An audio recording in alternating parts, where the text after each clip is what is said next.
I'd like to call tonight's meeting of the Lower Macungie Township Board of Commissioners to order. If we could all please stand for a pledge of allegiance. I pledge allegiance to the flag of the United States of America and to the republic which stands one nation under God, indivisible, with liberty and justice for all.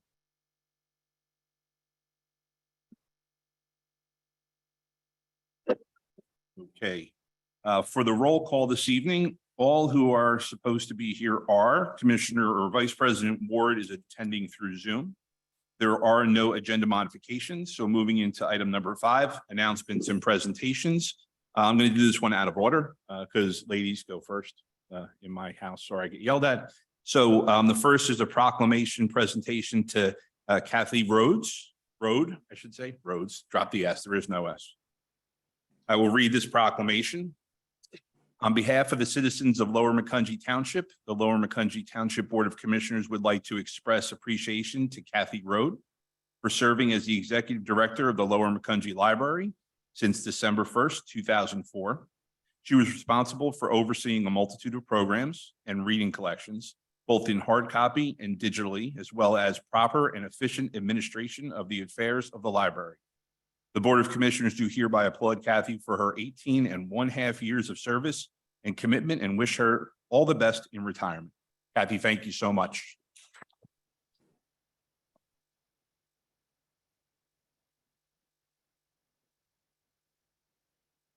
Now we have a second proclamation, so what I'll do is I'll read this one and then we're going to stand for some pictures separately. But this way we get it all done at once and everybody can do what they have to do. So our second proclamation this evening is on behalf of the citizens of Lower Macungie Township. The Lower Macungie Township Board of Commissioners would like to express appreciation to Thomas Bile for serving as on the Lower Macungie Township Planning Commission from February 9th, 2010 to June 30th, 2023. Mr. Bile was a valuable asset to the Planning Commission with plentiful knowledge of good planning. He has shown true leadership serving as chairman from 2019 to 2023 and will be missed. The Board of Commissioners do hereby applaud Tom for his 13½ years of service and commitment to the Lower Macungie Township and wish him all the best in his endeavors. Tom, thank you very much.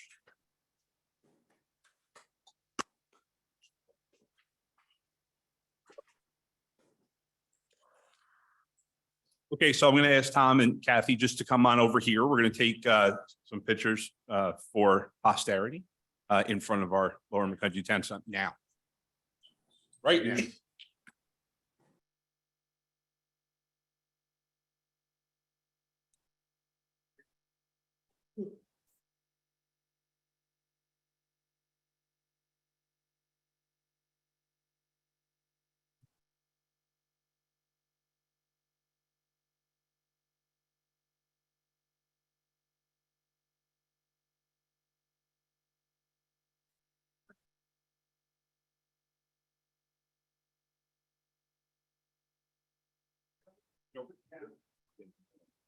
Under the weather.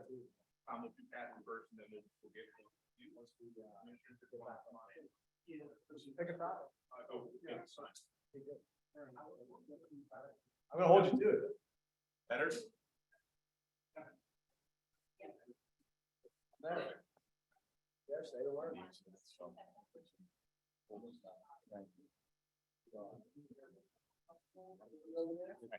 Top notch guy.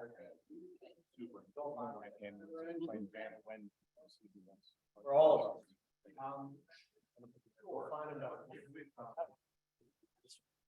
Yeah, we can probably do it real quick. So fortunate that I had the ability to pick his brain. Oh, is that very oh, you're very humbling. Yeah. But I really admire.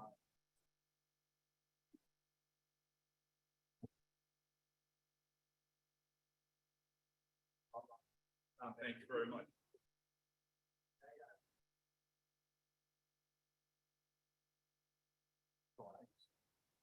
I thought they were. I can't sign those. He's under a different. Oh yeah. Hey, Tom.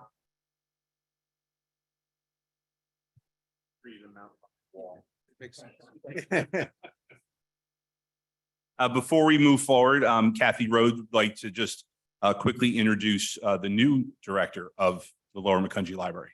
I have to say, it's been a privilege to serve the Lower Macungie Township and beyond. And I wanted you to know that we have a new executive director, Debbie Jack. She comes to us from the Parkland area. She lives in the township and is really excited to be working with us. Excellent. Next to her is our finance manager, Susan. And next to her is our board president, Therese. Ladies, thank you very much for everything. Thank you. And good luck, Kathy.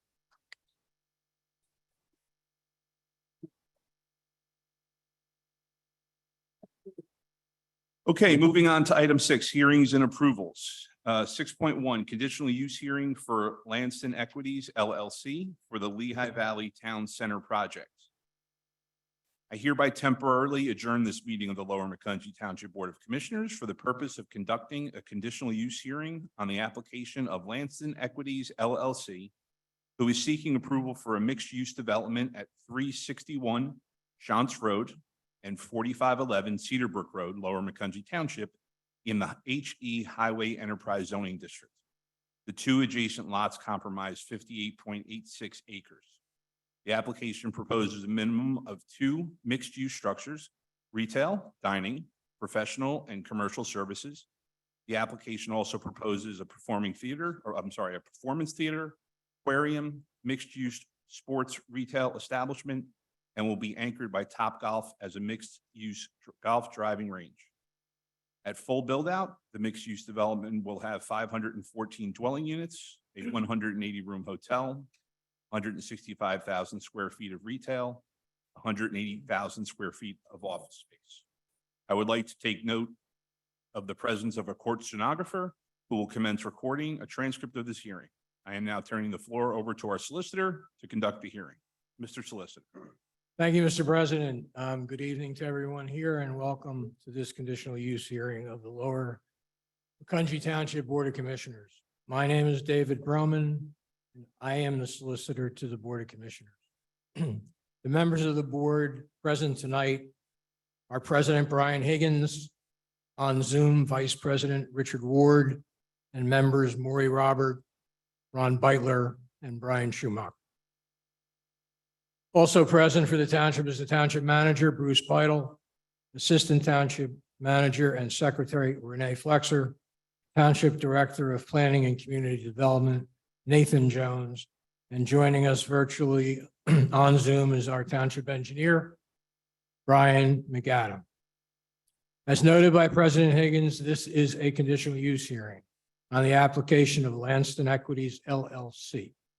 A conditional use is a use permitted by right in the township zoning code, meaning that if the applicant meets the objective criteria in the zoning ordinance, the applicant is entitled to a conditional use.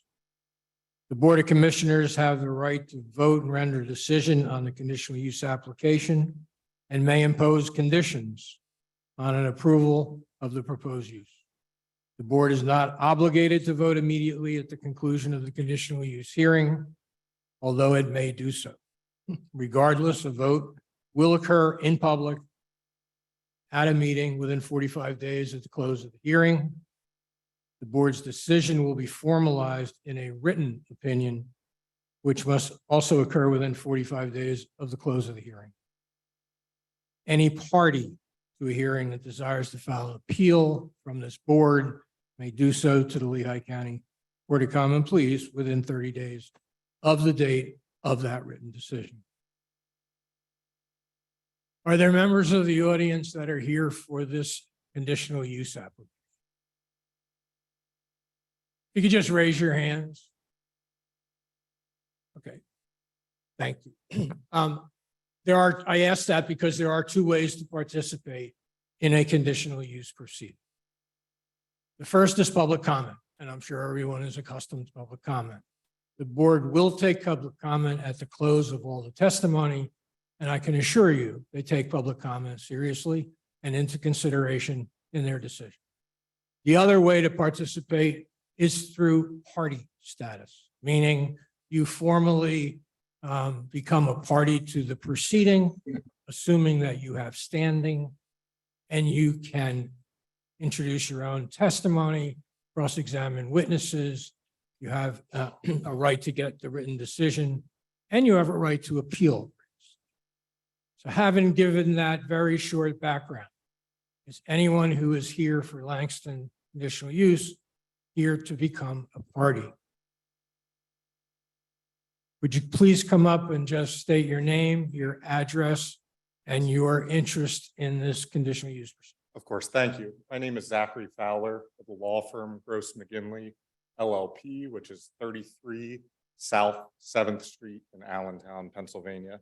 I'm here on behalf of my client, Penn Sheet Metal, a business located at 421 Shantz Road, which is adjacent to a portion of the anticipated project. We asked to just be a party as an interested party to this hearing, not necessarily as an objector, but just to address some concerns that may arise during the course of the testimony. The applicant's attorney this evening is Mr. Chris McLean. I'm going to turn to Chris McLean just to ask whether you have any questions of the person who wants to intervene, and are you going to object? This interested party, I do not. Thank you. Chris, You just are, so you know, you got to pull that closer. You're talking. Sure, sorry. There you go. See, it gets really loud when you.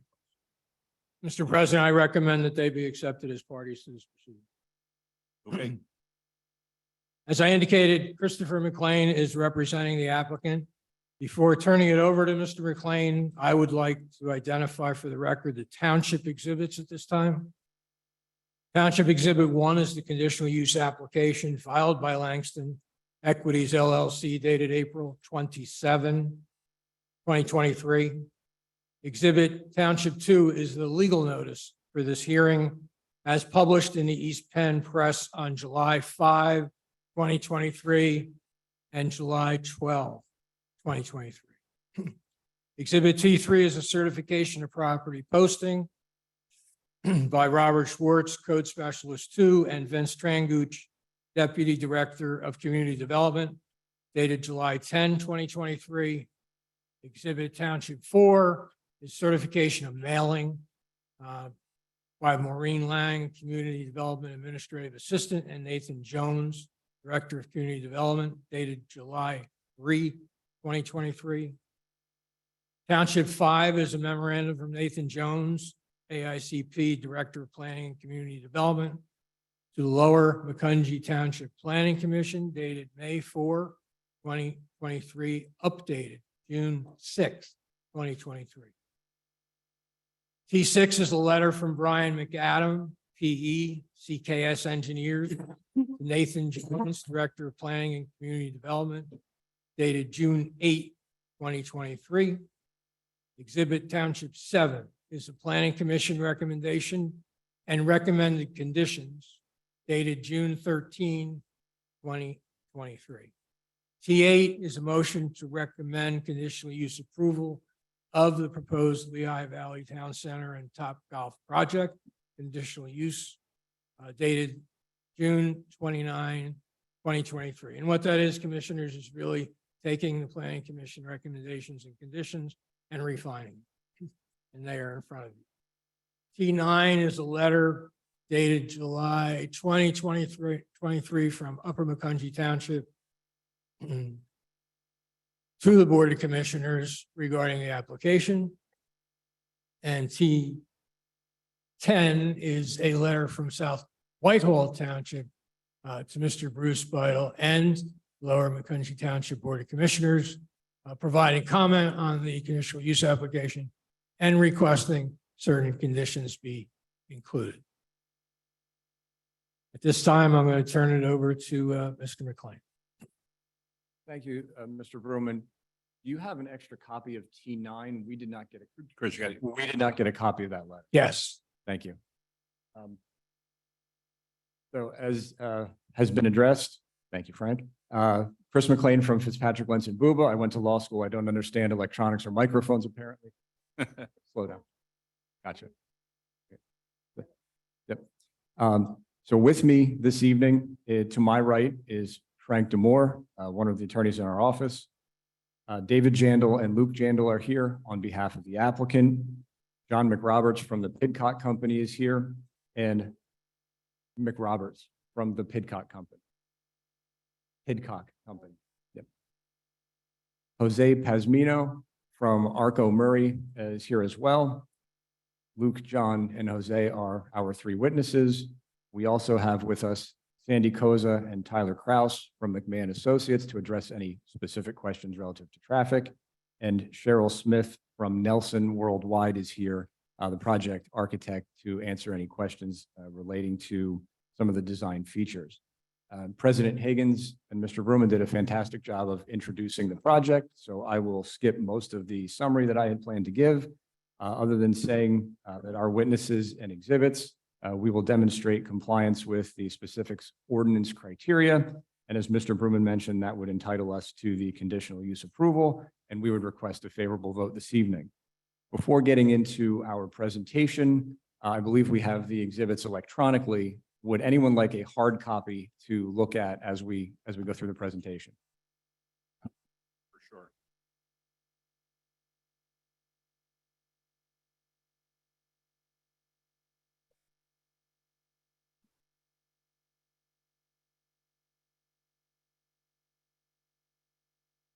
Thank you.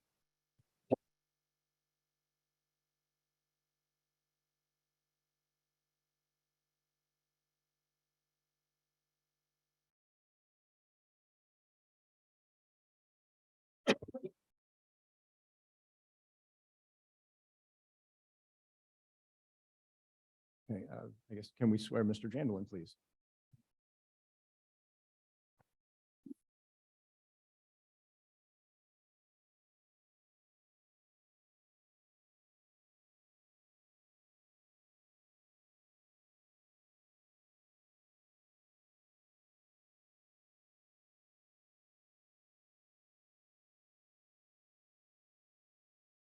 Mr. Jandal, would you please identify yourself for the record? Luke Jandal with Jandal and Company, And what is your position with Jandal and Company? Vice President. Eh, Vice President, And how are you related to the applicant Lanston Equities LLC? Lanston Equities is an LLC within Jandal and Company, the parent company. As reflected in the application, which has been marked as T1, is Lanston Equities the record owner of the property? That is correct. And just to give the board some context on the location of the site, referencing Exhibit A1, which is the overall master site plan, just talk to the board a little bit about where the property is located and what surrounds it.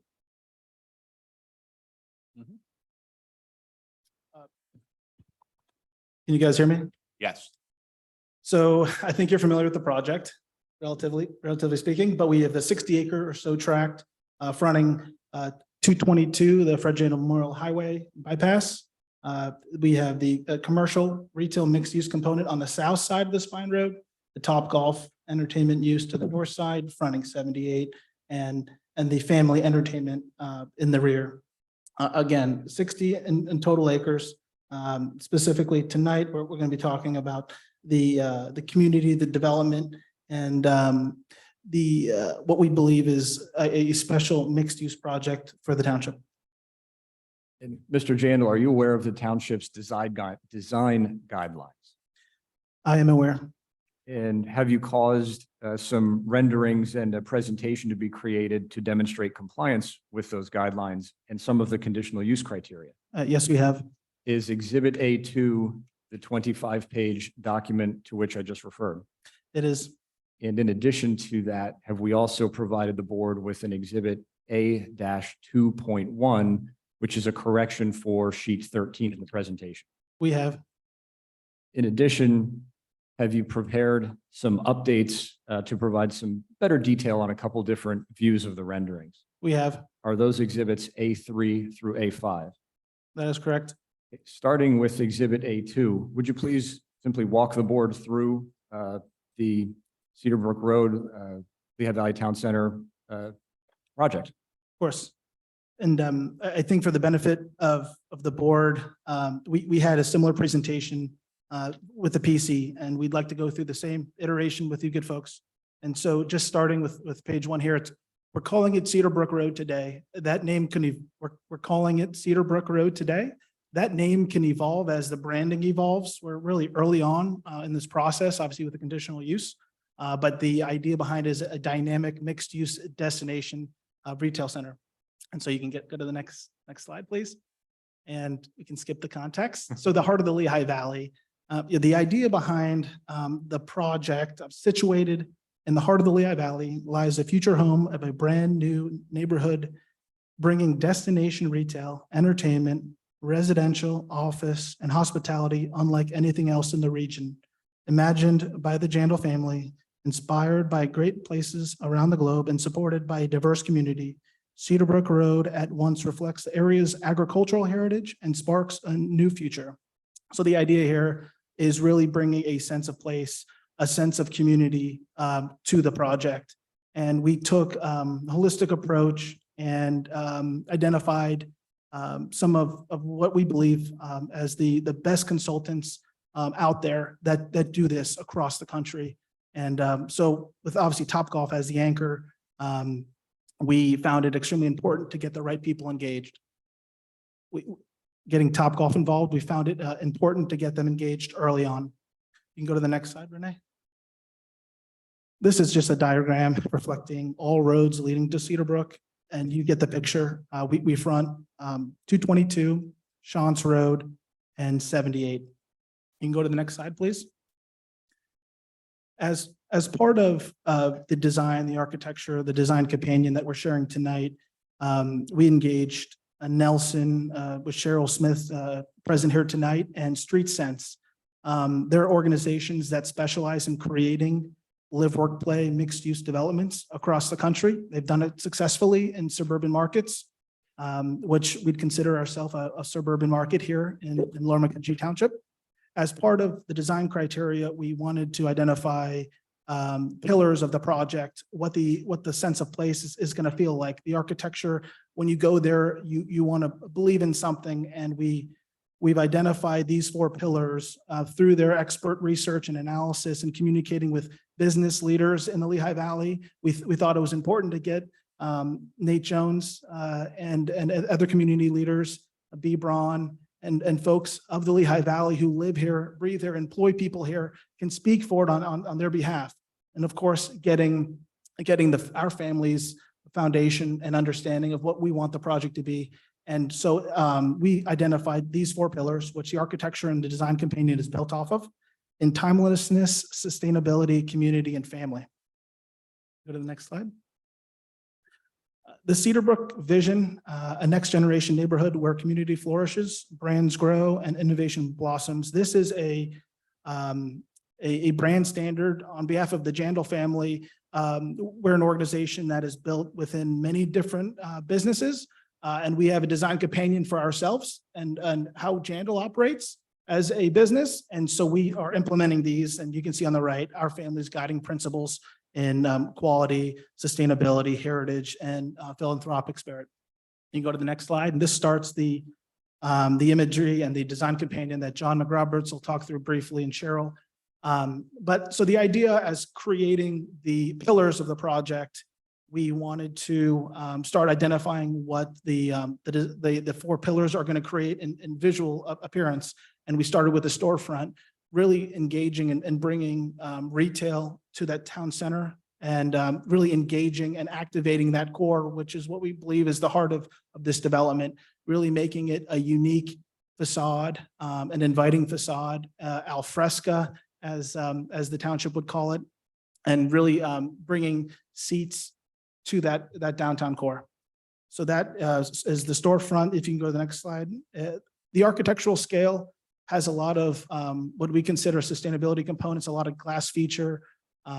This is a design standard that we think is going to be guiding a lot of the vision for the project in the future that you'll see. Go to the next slide, Renee. Landscape, this is the 3rd one. This for us is extremely important. Landscaping, buffering, open space. There's a proposed parking deck. So there is a proposed parking deck. So hiding the parking deck is important. We don't want to be front and center. So creative ways through landscape and landscape facades and vertical gardens is our intent. And so you can just see this is some of the imagery that we have. Rooftop gardens, a working farm garden is what we have planned as well. And go to the next slide, Renee. And so this is the signage. You can kind of start to get a sense of what the development wants to be, wants to feel like, unique, different, not a standard commercial shopping center, something that has its own character. When you go there, you feel like you're somewhere else. And that's the intent. And so as we've had conversations with numerous commercial tenants over the last 6 to 8 months, a lot of them have strict guideline standards for signage.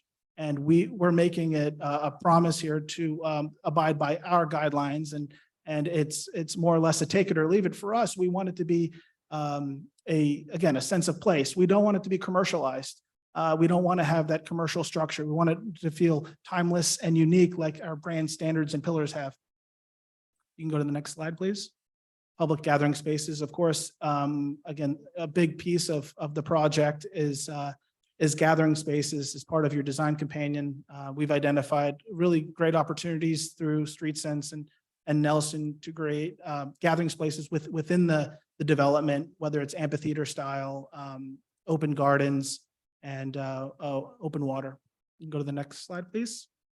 And I believe finally this would be lighting. Yeah, the lighting is going to be critical here for us. We want it to be unique and different. And so we've identified opportunities across the country that have resulted in great results in return, and eco-friendly solutions that you see here, we plan on implementing. And that, I believe, goes for most of the design layouts. So we have here is a depiction, as Chris McLean mentioned, exhibit 13. This was presented. We have a revised one that identifies one of the buildings to have first floor retail, but I will go through what you're looking at essentially is a model from Nelson identifying what is proposed today. Everything in orange is retail. Everything that would be identified in blue is office. Purple would be the hotel, and yellow would be the luxury residential. And as you can see there on the top right, L-shaped yellow building, we're identifying first floor retail. It's not shown on this slide. Go to the next slide. Additional modeling, we had start really creating and bringing this to life, adding some landscaping, some architectural facades to the proposed development. Next slide, please. This is just a visual heading south on 309, merging onto 78, a view basically north to south, looking at the development. Next slide, please. This would basically be your access down the walkable town center, turning left onto the development, grocer on your left, restaurant on your right, and then we've got the town core. The town core. Again, a view atop of Topgolf, north to south. Next slide. This is a view from top of the junior anchor, I would say on the south side, looking north towards Topgolf. And a 2D visual of the development as proposed for additional descriptions, kind of what we walked through a few times. Street views from the junior anchor retail looking through towards Topgolf. This is street view, ground view 2, looking towards the coffee. This is ground view 3. Again, look from the perspective of the junior anchor retail, looking towards the 6-story apartment complex. Ground view 4, we got a lot of ground views, looking towards the junior anchor retail. And then this is just a model, south looking north, of the scale and the scope of the project. in model form. And that concludes the presentation. As Chris mentioned, we do have 3 exhibits, exhibit 3, 4, and 5 in boards. Since the development that we've had, I guess we could share them and keep walking through. Perfect. This is the exhibit that references the additional retail that we added on the first floor of the building, the L shape that we add. In this exhibit, you can actually see the red or orange outline on the first floor. It was just a clarification. Next slide, please, Renee. So this is the most recent up to date, and it continues to evolve. I mean, nothing has really changed structurally with just the intensity of the architecture and the facades. You can start to see it coming to life. A big part of what we've done here is really, once you enter past the grocer, the idea is to park to the left and the right, the parking lots, and really walk down to the town center core. You can see we've transitioned from asphalt to pavers at the first floor retail side where the town center is, more pedestrian as opposed to vehicular. And Luke, just for the record, that's exhibit A3 that you were just describing, correct? That is correct. And let's flip to A4 and please continue. Sure. Again, at A4, again, as we've evolved through architectural planning and design, this is view exhibit A4 from junior anchor retail looking towards the 6-story apartment complex. Dusk view, as the architects would call it. Next slide. An updated rendering A5. And we do have these exhibits to the right.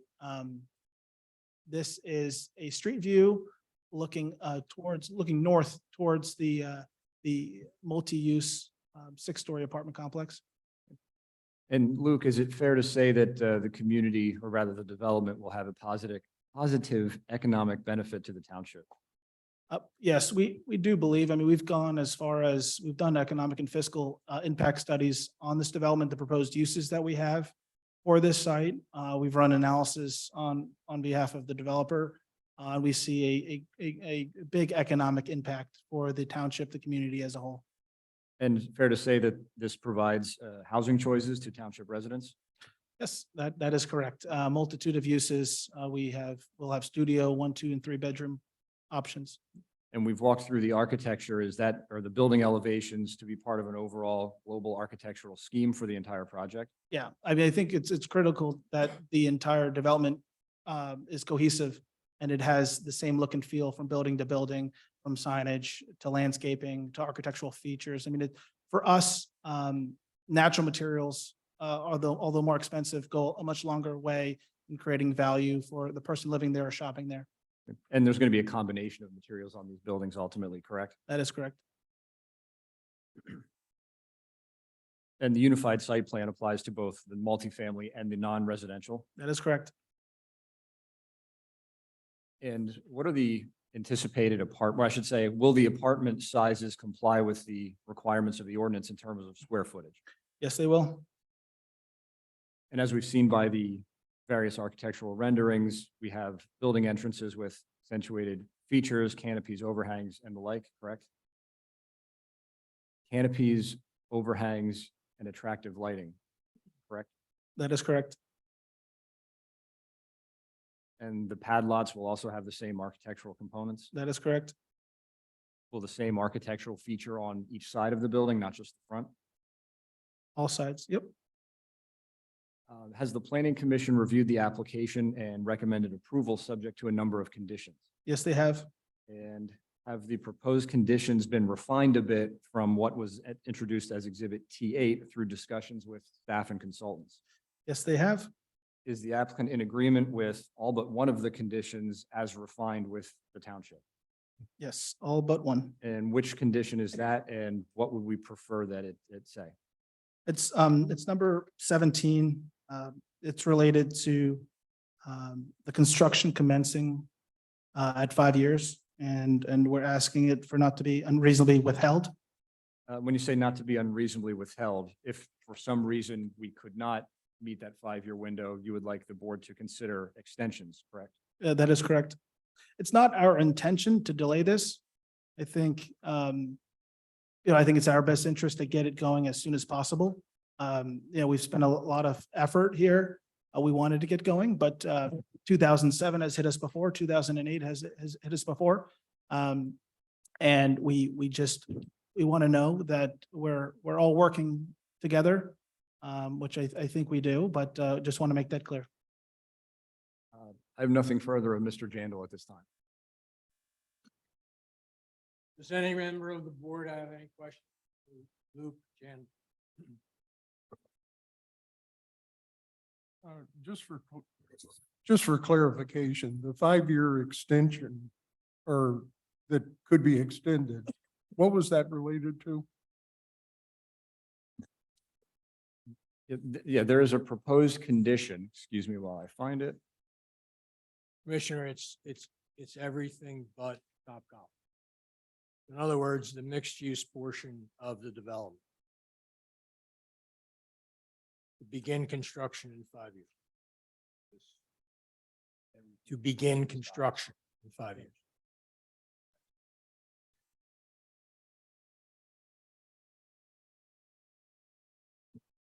And which item is that in the conditions? Condition 17. Yeah. 17? Yeah, under the heading Lehigh Valley Town Center Mixed Use Component Conditions.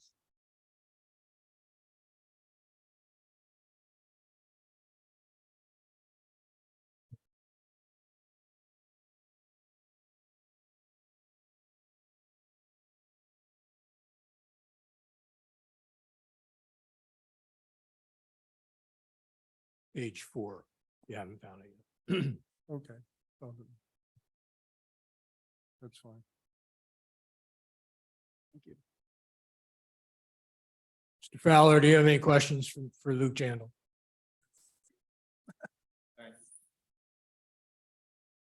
Mr. Jandal, how are you? I'm great. How are you? Good, thank you. If any of my questions for you today are better addressed to other witnesses, Sure. just let me know that, Of course. okay? Are you familiar with pen sheet metal? I am. And if we could pull up A1, your exhibit.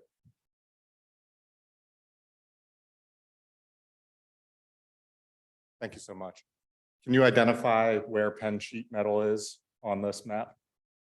Sure. You're asking me? Yes. I don't have the cursor, but it's the 6-acre tract exactly right there. Yep, that's exactly right. The Okay. 6-acre tract on fronting Shantz Road. Yes, that is my client's lot. So some questions for you. Sure. Obviously, your plan here calls for an access road into the planned project as well as an exit road, right? That is correct. You'd agree with me that that road doesn't cut through my client's parcel at all? We agree. Okay. Above that, it looks like it's a stormwater irrigation area, is that right? I believe so. I'd defer that to John McRoberts. Is that elevated above the grade of my client's lot? I'm not a PE. We can defer that to John McRoberts. Okay. Did you have any sort of impact study done on the storm water irrigation system? Another deferral. Okay. And that's okay. I just want to know your knowledge Sure. here. In addition to running these plans by the township, sir, have you sought approval from PennDOT for any of these plans? Deferral, but we've had communication with PennDOT, scoping applications with PennDOT. They're well aware of the project. Any idea what impact this project's going to have on Shantz Road running along my client's property? Sure. I mean, we're in the early stages of the development from post scoping application, but we have Sandy and Tyler here representing McMahon. They're our traffic consultant on behalf of the project for Lanston Equities. So I would defer that to them. Okay. And as you sit here today, sir, can you provide any assurances that Jandal or the applicant, they won't seek any easements through my client's parcel? Sitting here today, I'll defer to my attorney. Well, I can't answer the question specifically, but we are only at the conditional use stage. We have not yet, and I believe this is correct, fully engineered the entire project. So I'm not sure what assurances can be made to anyone without potentially fibbing. Stated another way, based on the plans as they exist currently, there's no easement being sought through my client's parcel. Is that fair? That's fair. Okay, thank you very much. I would say it's in our best interest to be a good neighbor and a good partner. Penn Sheet Metal is a local organization. We've worked with them in the past through our Turkey organization. We hope, there's opportunity for Penn Sheet Metal to have opportunities for the development here. A relatively large development next to Penn Sheet Metal. So fair to say it's your intention to have a good working relationship into the future with my client? 100%, of Awesome. Thank you so much. course. Next witness.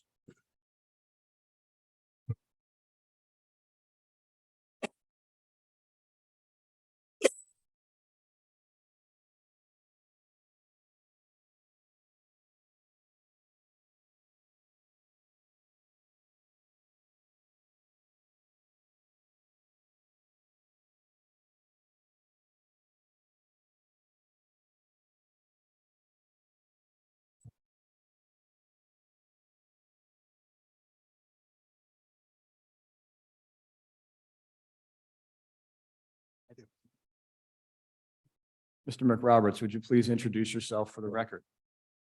John McRoberts, And by whom are you employed? the Pidcock Company in Allentown. And please state your professional certifications, education, and a general statement of your experience, please.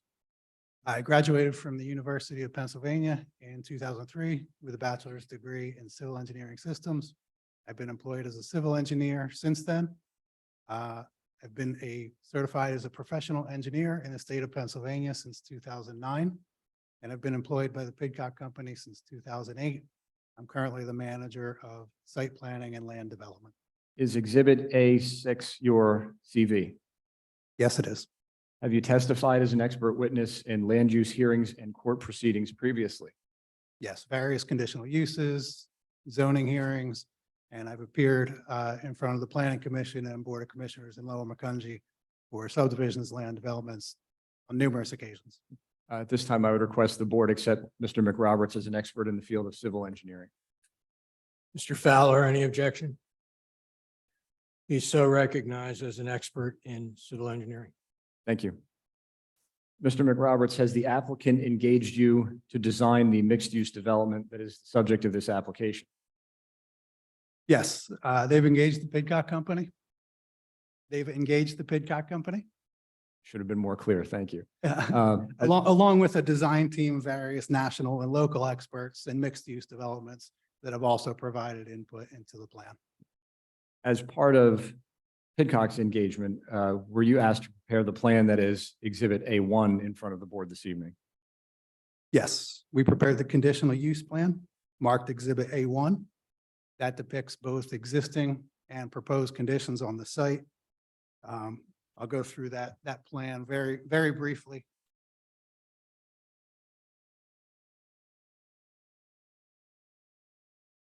So the existing conditions consist of two existing lots, 58.9 acres. It's 4511 Cedar Brook Road and 361 Shantz Road. We're bound on the north by I-78, on the south by Route 222, to the east by Cedar Brook Road, that's State Route 2011, and Shantz Road to the west, State Route 2015. The Cedar Creek runs through the property on approximately a 45-degree angle, running toward the north. We show a riparian buffer along that stream to protect the area along the stream. The site currently is primarily agricultural land with tree lines along the site perimeter and remnants of a former industrial use on the site.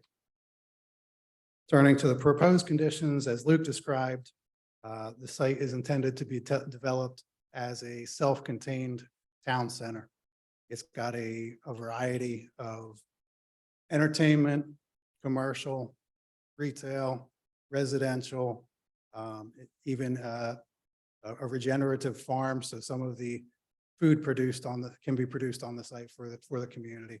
So it's really somewhere where people can live, work, and play without ever even needing to leave the site. It's all self-contained.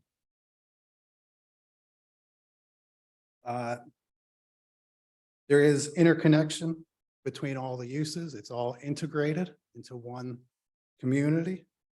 The buildings tend to radiate outward from the primary pedestrian-friendly roadways. So we want all the pedestrians in this downtown area where the retail shops front on a pedestrian-friendly road. Buildings surround that. And the parking we've tried to keep all the parking behind all that, so it's friendly for visitors that want to visit the site via their car, but also protecting that pedestrian downtown area from car traffic. The specific uses are quantified in note 4 on the plan. So that quantifies how many residential units, retail, office space, that's all documented on the plan.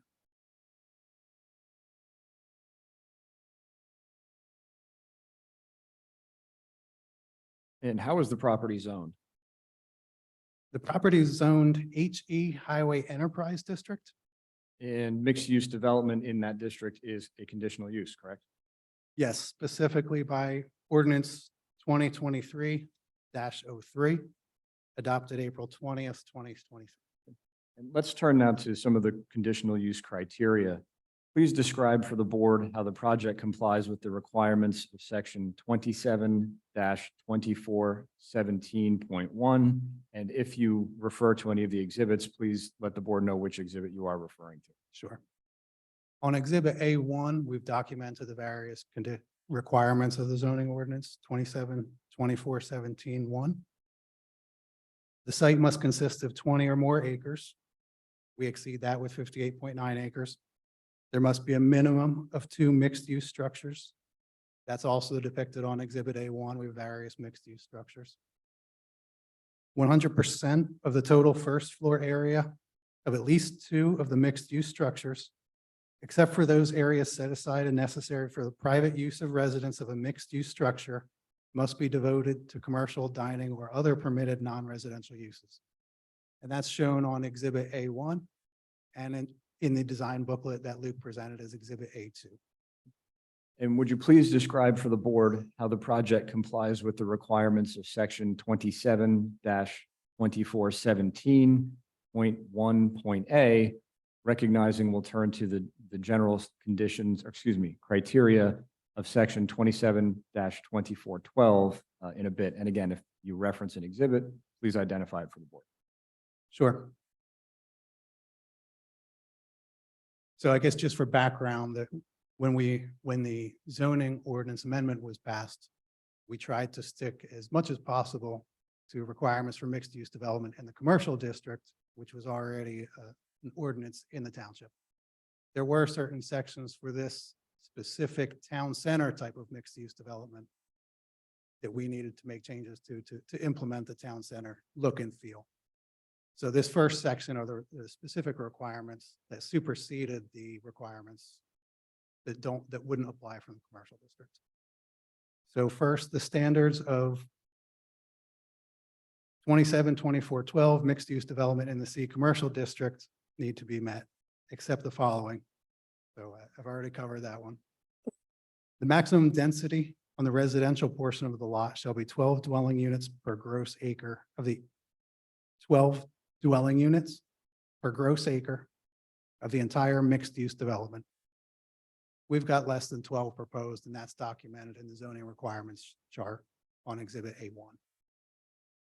Maximum height shall be the height permitted for all other uses unless specified under 27-1406 of the zoning ordinance, including notes. And there shall be a maximum of 6 stories of habitable space. So that equates to a 50-foot maximum building height up to 75, that can be increased up to 75 feet with an additional horizontal setback from the property line. That's also documented on A1. Maximum number of units in a residential building shall be 200 units and we comply as shown on A1. We've got significantly less than 200 units per building. The maximum length of a residential building shall be 400 feet and shall include architectural treatment as displayed in the Lower Macungie Township Design Guidelines. The specific dimensional requirements are shown on Exhibit A1, and the architectural requirements, the architectural look and feel, that's documented in the design booklet in A2. All the buildings are going to be in character with that design booklet. No building shall be located closer than 25 feet to any other building. We comply with that one as shown on Exhibit A1. All signs, structures, public areas, streetscapes, and landscaping shall be in conformity with Lower Macungie Design Guidelines. We comply again dimensionally depicted on plan Exhibit A1 and shown in picture view in the design booklet A2. A freestanding single-tenant, non-residential building shall be permitted a building footprint in excess of 20,000 square feet, but no more than 75,000 square feet. We've got two of those shown on the plan. The Top Golf building has a footprint of approximately 22,000 square feet. And we have what Luke referred to as the junior anchor, the most southernmost building, has a building footprint of approximately 35,000 square feet. The last requirement is any building constructed shall maintain integrated pedestrian access to the remainder of the mixed-use development and shall be constructed in conformity with the Lower Macungie Design Guidelines. And like I said, all the buildings have generous pedestrian accommodations. That was one of the paramount goals, is ensuring the pedestrian accommodations, both walkability, biking through the site, and protecting those pedestrian access ways from vehicular traffic. And please describe for the board how the project complies with the general mixed-use requirements of section 272412 that were not superseded by section 272417.A.1, starting with the purpose and qualifying criteria. Right, so these were the mixed-use development criteria that were already in place in the township prior to the ordinance being passed in April. The qualifying criteria, one requires the applicant to provide an interconnected street and walkway system. And I think we've gone to great effort to do that. And 272412 1D and E require protection of important natural features of the site and utilization of sustainable design practices where practical. We've got a riparian buffer to protect the Cedar Creek, a very important natural feature of the site. We want to make sure that we protect the stream itself and also provide some walking paths near that and make that, really integrate that as a feature of the site. We've got beneficial stormwater reuse. We've got a basin that collects runoff and rather than discharge. We've got a stormwater basin with irrigation that provides beneficial stormwater reuse. So we collect our stormwater in a basin. We'll use that for irrigation water on site rather than discharging additional volume to the stream. And we've protected tree lines around the perimeter of the property. And we're going to supplement those with additional planted buffers to increase the buffering along adjacent properties. And would you please describe for the board how the multifamily portion of the project complies with the general mixed-use criteria of section 272412.2, again, that were not superseded by 27-2417-1A? Yes, specifically just to run through those criteria, public water and sewer service must be available. And we're working with LCA and Lower Macungie Township to make sure that we have public water and sewer service provided to the site. All utilities must be placed underground. We'll comply with that one when the utilities are designed during land development process. Direct access to an arterial road must be provided, and any dwelling shall be within a half-mile walk of neighborhoods and business destinations.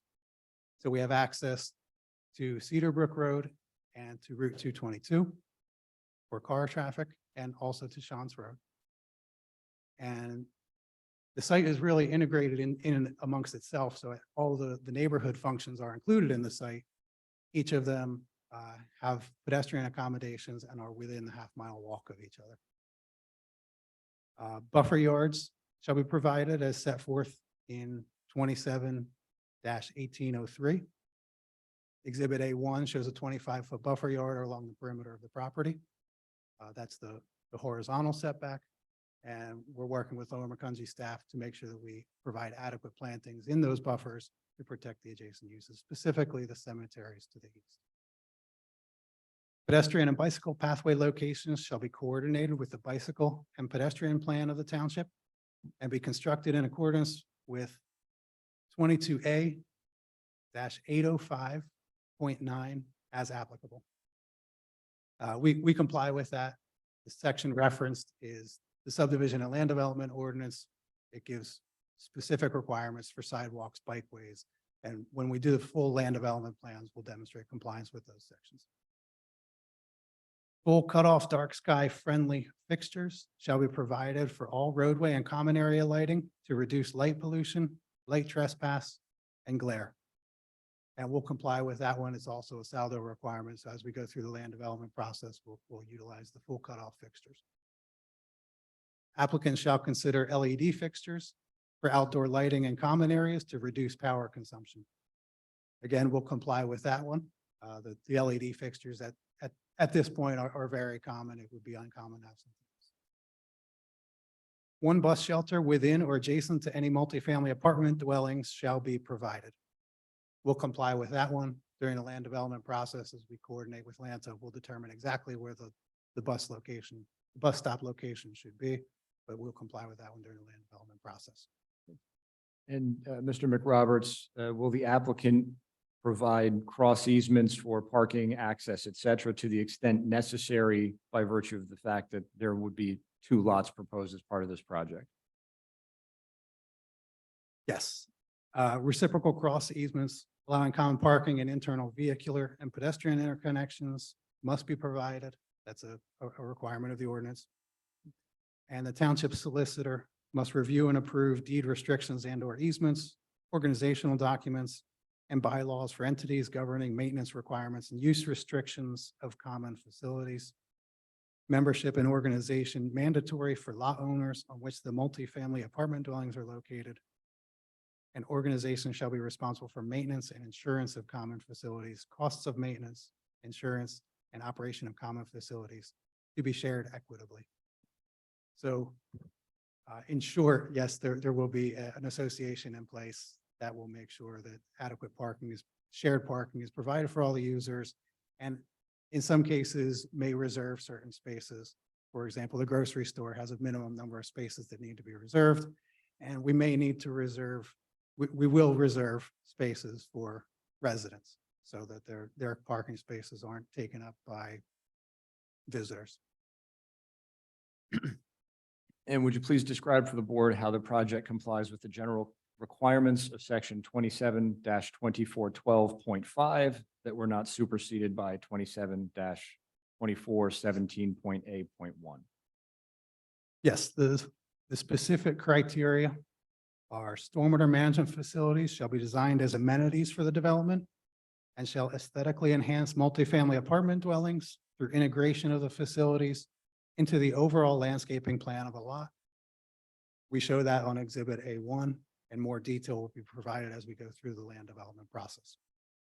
Sidewalks with a minimum width of 5 feet shall be provided and shall link common parking areas to all building entrances and allow for walkable connections between buildings.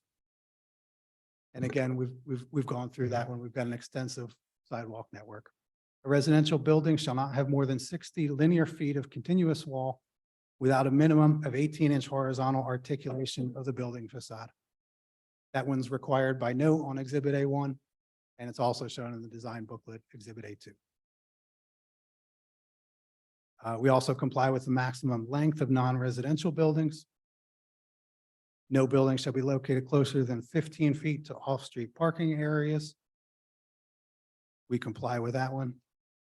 Roofs shall include parapets to conceal flat roofs and equipment where they exist. Overhanging eaves of at least 1 foot.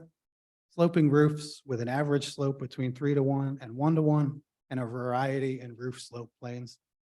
The design booklet that Luke displayed shows general consistency with those requirements, and that will be a requirement when we apply for building permits. At least one bicycle rack or locker allowing storage of at least 5 bicycles each for every 25 dwelling units or portion thereof shall be provided. We'll comply with that and depict the locations during the land development phase. And I'm going to start to sound like a broken record, but would you please describe for the board how the non-residential portion of the project, which is located on the same lot as the multifamily dwellings, complies with the requirements of 27-2412.6, which have not otherwise been superseded? Nearly identical requirements, but slightly different for the non-residential buildings compared to the residentials. Building setbacks from major internal driveways are 25 feet from the edge of paving and a minimum 20 feet to parking areas. Maximum lot coverage of the non-residential portion of 70%. Buildings shall be oriented to the commercial street so that utilities, trash bins, and service entrances are not visible.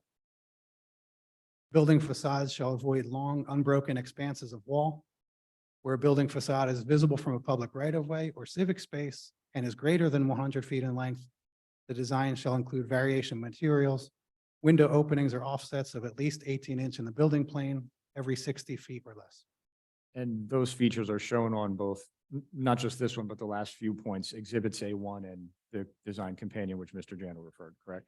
That's correct. The dimensionally shown on exhibit A1 and shown in pictorial view and concept plans in exhibit A2. HVAC equipment shall be shielded from street view. Outdoor storage, sales, and displays are prohibited, except for certain exceptions allowed in the ordinance. Bike racks or lockers are required. We'll comply with that during the land development phase. And continuous and uninterrupted sidewalks, a minimum of 8 feet in width with a 6-foot minimum unobstructed surface, shall be installed along all store frontages and connecting all attached portions of the commercial development. Our plan shows 14 feet from the storefront to the street, 14 to 15 feet. Internal sidewalks shall connect to existing sidewalks on abutting tracks and any nearby transit stops. Raised pedestrian crosswalks shall be provided at major store entrances and major pedestrian street crossing areas. Those are shown on the plans and will be more detailed during the land development phase. A system of landscape pedestrian walkways shall be provided within a parking lot to connect clusters of buildings and various other requirements. We provide the pedestrian walkways and show them on exhibit A1. Customer loading and unloading zones in front of stores shall be located outside of primary access drives shown on the plans. Outdoor dining shall be separate from and in addition to the 8-foot sidewalk. That was the additional distance that I alluded to. The 15 feet provides additional space for outdoor dining in addition to the required 8 feet. Support structures for awnings or pedestrian covers shall not encroach into the 8-foot sidewalk. We'll comply with that. Decorative paving patterns shall be used in walkways, accessways, and crosswalks to delineate pedestrian areas to provide visual awareness to motorists.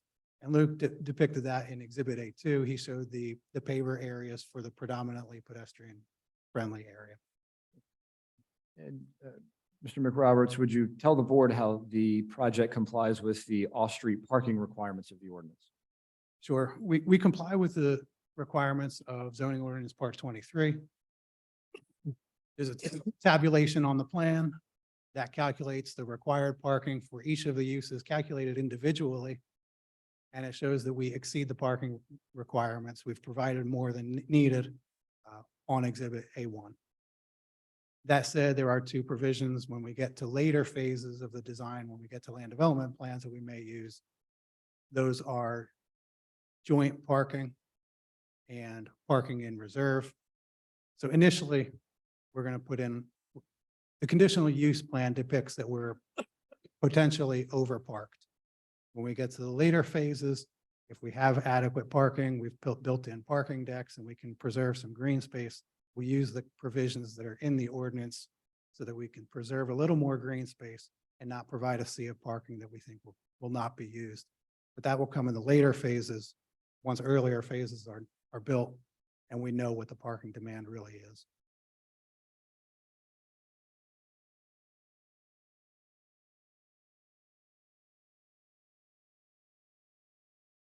Also, each retail area group of stores containing more than 40,000 square feet shall be designed to include boulevard style, primary access lined with street trees and including a center median with vegetative landscaping. That's shown on exhibit A1. Between the retail buildings, we have the boulevard style with even some shops in the middle. And Luke depicted renderings of that. Parking lots shall be located to the rear or side of any buildings that have frontage on an arterial roadway. That really isn't applicable to this section, but like I said, we did try to orient that parking away from the pedestrian areas around the back of the buildings. Shopping cart collection corrals shall be incorporated into the parking lot design for all retail buildings, which shopping carts are provided will comply with that. Parking lots shall be designed so that the parking aisles are perpendicular to the building and further designed to minimize vehicular use roadways along road fronts. We've already covered that.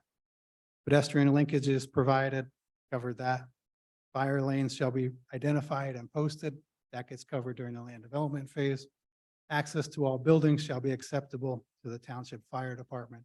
And again, that gets covered during the land development phase. And when you reference fire lanes and access being acceptable to the fire department, we will comply with those requirements and the applicable comments, correct? Yes. Briefly touched on lighting, or Luke rather, briefly touched on lighting earlier with regards to the section, the lighting standards of section 27-1805. Would you please explain for the board how the mixed use component complies, recognizing that Mr. Pasmino will talk about the Topgolf portion of the site separately? Sure. The township has general performance standards that are imposed on a township-wide basis. We're aware of those standards. We'll meet the minimum illumination requirements. We use the full cutoff fixtures, and the fixture look and feel is going to be consistent with Exhibit A2 that Luke presented. And finally, would you please describe for the board how the project complies with the general conditional use criteria applicable to all conditional uses in the township as outlined in section 27-2403 E? Sure. The project must be in accordance with land use objectives of the Southwest Lehigh County Comprehensive Plan and consistent with the spirit, purpose, and intent of the ordinance. I think we meet that one. I'll read quickly from the comprehensive plan. The area is planned for industrial use according to the future land use match. According to the plan, meets the needs of goods manufacturing, wholesaling, and other activities that involve particularly intensive use of the land with a high tendency for impacts. So the comprehensive plan planned for high impact use on this site. So I think we're generally consistent with that. And then the zoning classification, the intent of the HE district is to provide desirable locations for modern and innovative industrial, technology, professional, commercial, service, or amusement uses along the eastern portion of Hamilton Boulevard within the township. These uses shall be harmonious with surrounding areas, with the zone establishing performance and development standards to ensure the area is desirable and does not constitute a hazard or nuisance to the township. I think this type of development specifically meets those requirements and the intent of that ordinance designation. Project must be in the best interest of the township, the convenience of the community, and public welfare. I think we meet that based on the objective criteria of the ordinance. The project must be suitable for the property in question and designed, constructed, operated, and maintained so as to be in harmony with and appropriate in scale, appearance, and intensity of use with the existing or intended character of the vicinity and neighborhood. I think we definitely meet that one.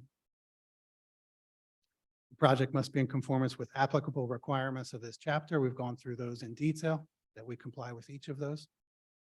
The project must be suitable in terms of permitting the logical, safe, efficient, and economical extension of public services and facilities, such as public water, sewer, police, and fire protection. We've touched on each of those subjects. We'll meet all of those requirements. Lastly, the project must be suitable in terms of effects on street traffic and safety with adequate sidewalks and vehicular access arrangements to protect major streets from undue congestion and hazard. So we meet that when we've discussed several times the pedestrian accommodations within the site, ability of the site users to stay within their site.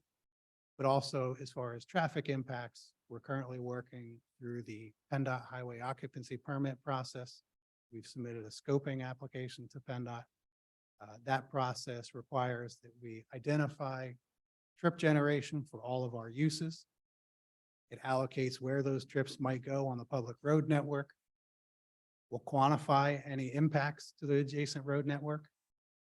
And in addition to the normal township engineer review, PennDOT also does their own review, confirming all of the impacts that we anticipate, and also reviews and approves the design of measures needed to mitigate each of those impacts. In your opinion, and to a reasonable degree of engineering certainty, does the project meet all of the conditional use standards of the ordinance?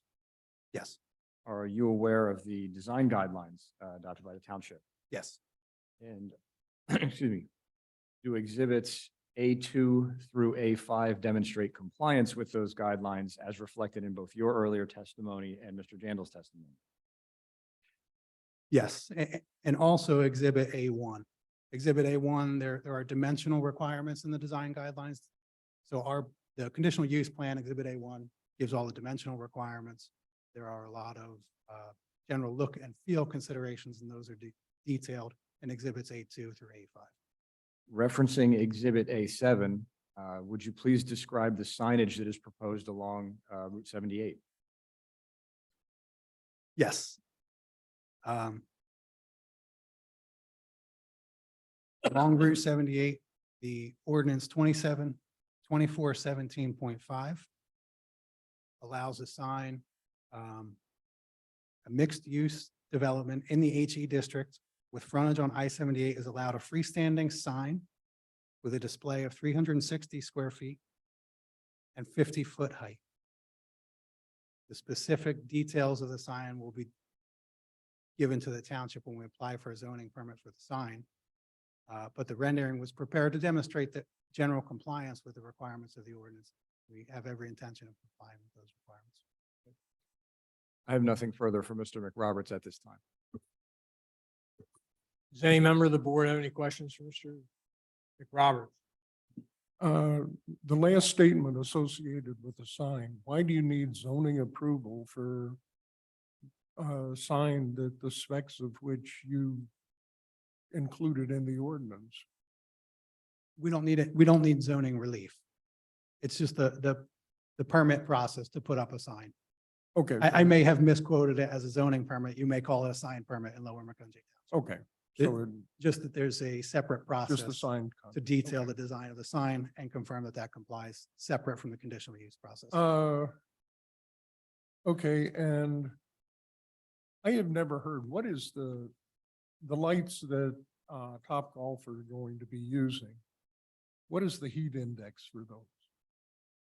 I think that question is, I'm sorry, Mr. Robert, did you say Topgolf's lights? Yeah. Yeah, I think our next witness, it would be more appropriate to ask him that question. He's here on behalf of Topgolf. I'm sorry, what? I believe our next witness would be more appropriate to answer that question. He is here on behalf of Topgolf, and we'll be talking about the lighting specifically. Okay, But you're looking for the color temperature. 3,000, 5,000. Okay. You know, that stuff. Okay. Oh, one other thing that Mr. McRoberts brought up, the thing of cross easements and so forth associated with parking but I did not see any place in the conditions a requirement that a overall I don't know whether it'd be a condominium agreement or whatever, but so anyway, an agreement between the various parties in the development that they cooperate together to be able to do the maintenance and administration and so forth facilities. I just don't think they're far enough along to know exactly who's gonna own what, how much Jandal will keep. And Well, just be rent. It'll all be determined, but they're gonna have to do that. All the tenants are going to require it. Well, But and yes. so just have something in there that it is done It, with the approval of the solicitor. and that is one of the ordinance criteria. So by saying we will comply with the ordinance, we have to do that. Yeah, it's already written into the ordinance. We have to have the association and we have to submit the documentation to the solicitor for review. Okay. John, I just have one question because it was a little granular in there for a while. Is it accurate to state that the conditional use plan, A1, complies with all area bulk setback height and parking requirements of the zoning? Yes. Fowler, do you have any questions? I know you had a couple of sedimentation basin questions, so maybe start out there. I appreciate it. Mr. McRoberts, you were here and present for Mr. Jandel's testimony, correct? Yes.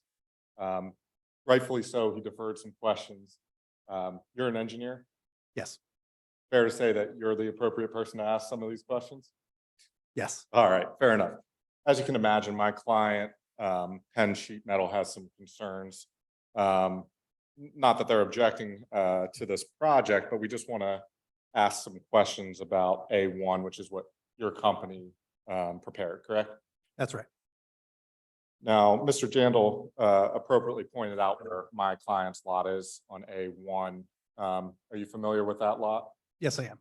Above that is a stormwater irrigation area. And my question to you is, does that area, is that at a higher grade, sit at a higher grade than my client's property directly beneath it? In some cases, yes.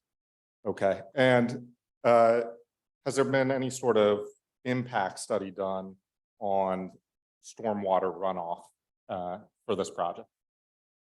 So at the conditional use process, what we try to depict is that we have adequate area set aside for stormwater so that we don't come in and show something that is unreasonably large and not enough area set aside for stormwater. Is there any intention at some point during this process to have an impact study done specific to what kind of stormwater runoff may occur? Yes, during the land development process, before we would submit plans to the township or the Lehigh Valley Planning Commission, we're required to do a geotechnical analysis to determine how much water can be placed on the surface before it would create runoff.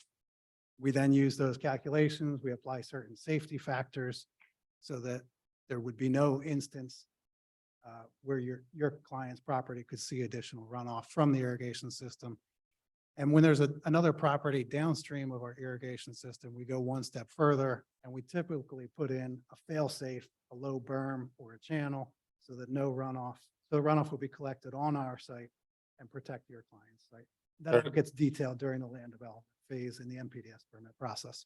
Fair to say that your client will take every effort then to minimize any stormwater runoff that may run off onto my client's property? Absolutely. Okay. You talked about all utilities being underground. Based on your plan, I just want confirmation. There's nothing that would be going underground through my client's parcel. Is that correct? Yeah, nothing that we plan on at this time. Okay. Anything planned on the future as far as you know? No. Okay. You know, I think you mentioned PennDOT was involved. Do you know when PennDOT is going to be done with this analysis with respect to the traffic impact study? Loaded question, I know. I think everybody in the room wishes I could tell you. Have they expressed any sort of reservations to you, at least initially? It's the PennDOT process. Usually we go back and forth with PennDOT numerous times. There's different phases. Initially, we start in what we call the scoping process, where we identify the scope of study. How far-reaching are our impacts? Next, we go into the TIS phase. We're not quite into that phase yet. That would quantify the impacts and identify measures required to mitigate the impacts. And then lastly, we do what we call HOP plans. That's the detailed design of those impacts. Signal design, roadway design, the street markings, making sure each lane is wide enough and those types of things. the process will take at least a year to complete. Okay. And fair to say that the traffic impact study will analyze traffic both within the anticipated project as well as outside, like on Chance Road? Yes, that's correct. Okay. Last question for you is, and just one confirmation, no sort of roadway or easement is called for through my client's parcel on A1, at least as currently prepared by your office? Right, as currently prepared, we have no roadway impacts on your client's property and no needs for easements. Do you anticipate any need for roadways going through my client's property or any easements going through the property? Or do you anticipate that the plan as drafted will be how it actually is once it's done? Additional improvements to Chance Road will be required, but I think with the distance of the proposed driveway to your client's property, I believe it's over 250 feet away, should minimize any impact. Thank you so much. Appreciate it. Thank you. No redirect. You can call your next witness.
Mr. Pazmino, would you please introduce yourself for the board, or to the board, rather? Good evening, everyone. My name is Jose Pazmino. Could you pull? I'm the going to pull that a microphone little closer to my, Yeah. Very good. Is this better? Yes. that much. All right. Good evening, everybody. My name is Jose Pazmino. And Mr. Pazmino, by whom are you employed and what is your position? I am employed by Arco Murray National Construction, and my position is project developer. And would you please tell the board a bit about your background, including any professional licenses that you hold and a general statement of your experience, please? Sure. I have a Bachelor of Science in Civil Engineering from Virginia Tech. I graduated in 2017. I have 5 years of experience in the civil engineering field, and I've been with Arco Murray for the past 2 years. I am a licensed professional engineer in the state of Maryland. And what is your role with the Topgolf portion of the project? I am a project developer in the pre-construction department, which means I manage the project from due diligence until ground break, which includes design and permitting of the Topgolf facility. And approximately how many Topgolf projects have you personally worked on in your 2 years with Arco Murray? And if you know, how many has the company worked on? I've personally worked on over 10 projects in my tenure at Arco Murray, and Arco Murray has built over 80 venues in the last 15 years. And would you please, referencing Exhibit A1, would you please describe the proposed Topgolf in very broad, high-level terms? Sure. As you can see in Exhibit A1, the Topgolf facility is located in the north area of the master development. We are proposing a 2-story mixed-use golf driving range with 72 hitting bays and associated parking areas. The driving range will be surrounded by barrier netting and lit with lighting fixtures integrated into the building T-line. The barrier netting will not exceed 175 feet from the building's finished floor elevation. And referencing Exhibit A8, would you please describe what that rendering shows for the record? So I believe Exhibit A8 shows the front facade of the Topgolf facility. And what hours of operation are proposed for the Topgolf at this time? At this time, the hours of operations proposed are 9 a.m. to 2 a.m. Friday and Saturday, and 9 a.m. to 12 a.m. Sunday through Thursday.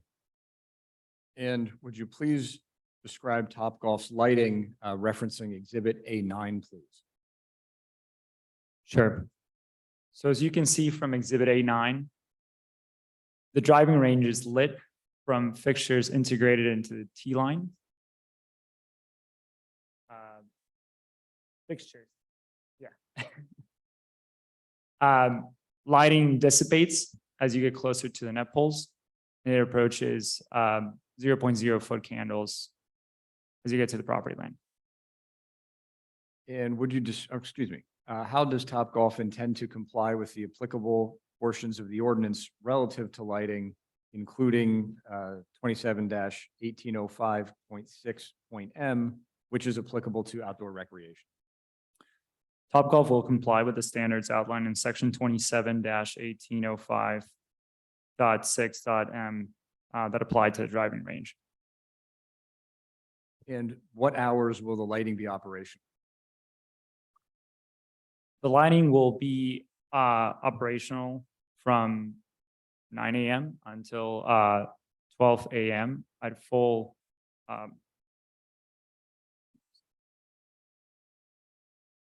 okay. Sunday through Thursday, Topgolf shall cease fully illuminated outdoor lighting at 12 a.m. and outdoor lighting shall be operated at dim levels until no later than 2 a.m. for the sole purpose of maintenance. And what about on Friday and Saturday? Friday to Saturday, Topgolf shall cease fully illuminated outdoor lighting at 2 a.m. and outdoor lighting shall be operated at dim levels until no later than 4 a.m. for the sole purpose of maintenance and safety of the employees. And will any lighting be mounted higher than 55 feet?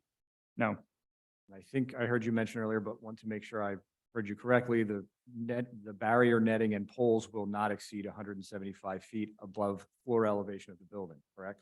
that is correct. Exhibit A9 appears to show some television screens or screens in the outfield area of the Topgolf. Can you describe those and explain to the board what they're for and how they're positioned? Sure. There is a possibility television screens are proposed in the outfield as seen in the exhibit shown.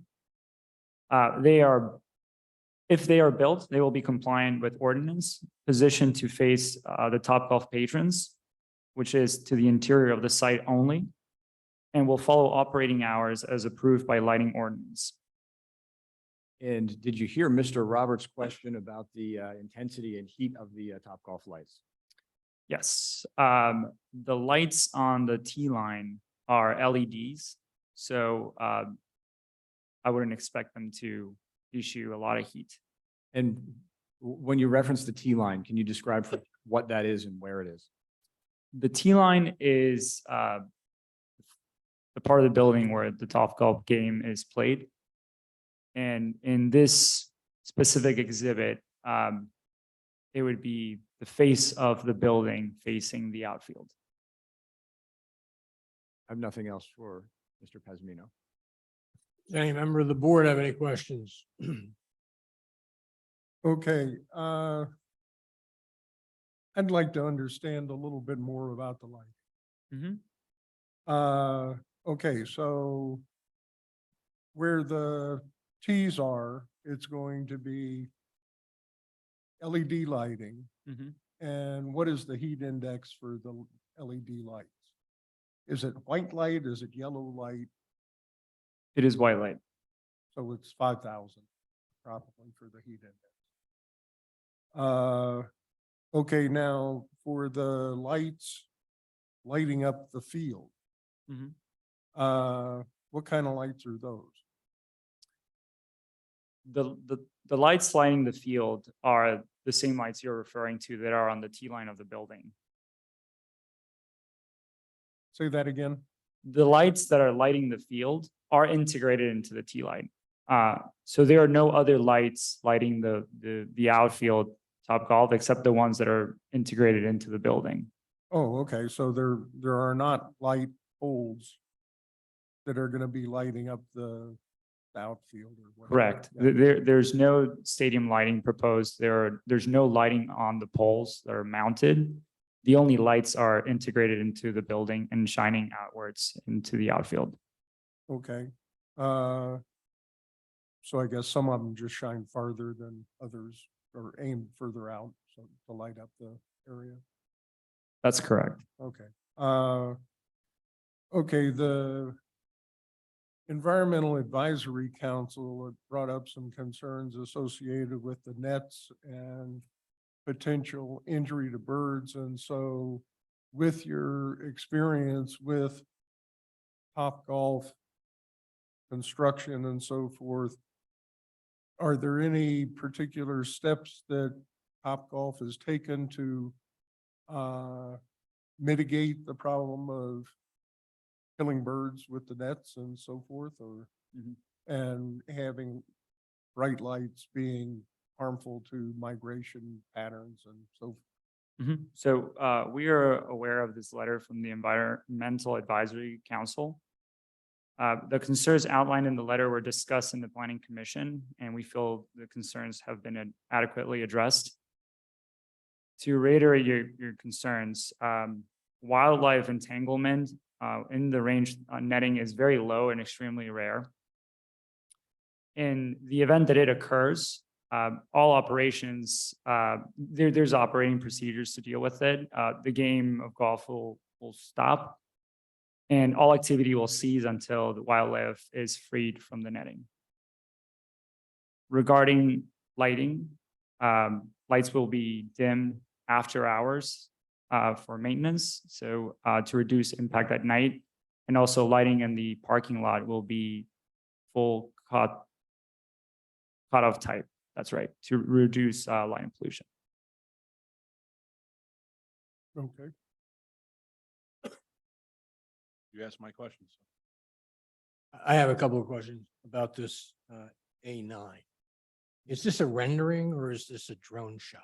That is a drone shot. That is an actual venue Where? in Glendale. And what time of night would that be? That is a good question. I don't know the answer to that. When it's dark. Well, let me ask it a different way. Mhm. Is this what I would expect to see at 10 PM on any given night? I think this is what you should expect to see at 10 So p.m. it won't be more lit up in the outfield. It basically, the lights come from the building and they seem to fade a little bit as they go all the way out. That's correct. Thank you. Just a follow-up question. How much light actually bleeds beyond the netting and so forth? So a photometric plan will be provided at time of photometric plan will be provided at time of land development submission. And we would get close to 0.0 foot candles at the property line. At the property line? Mhm. Okay. Mr. Fowler, any questions for this witness?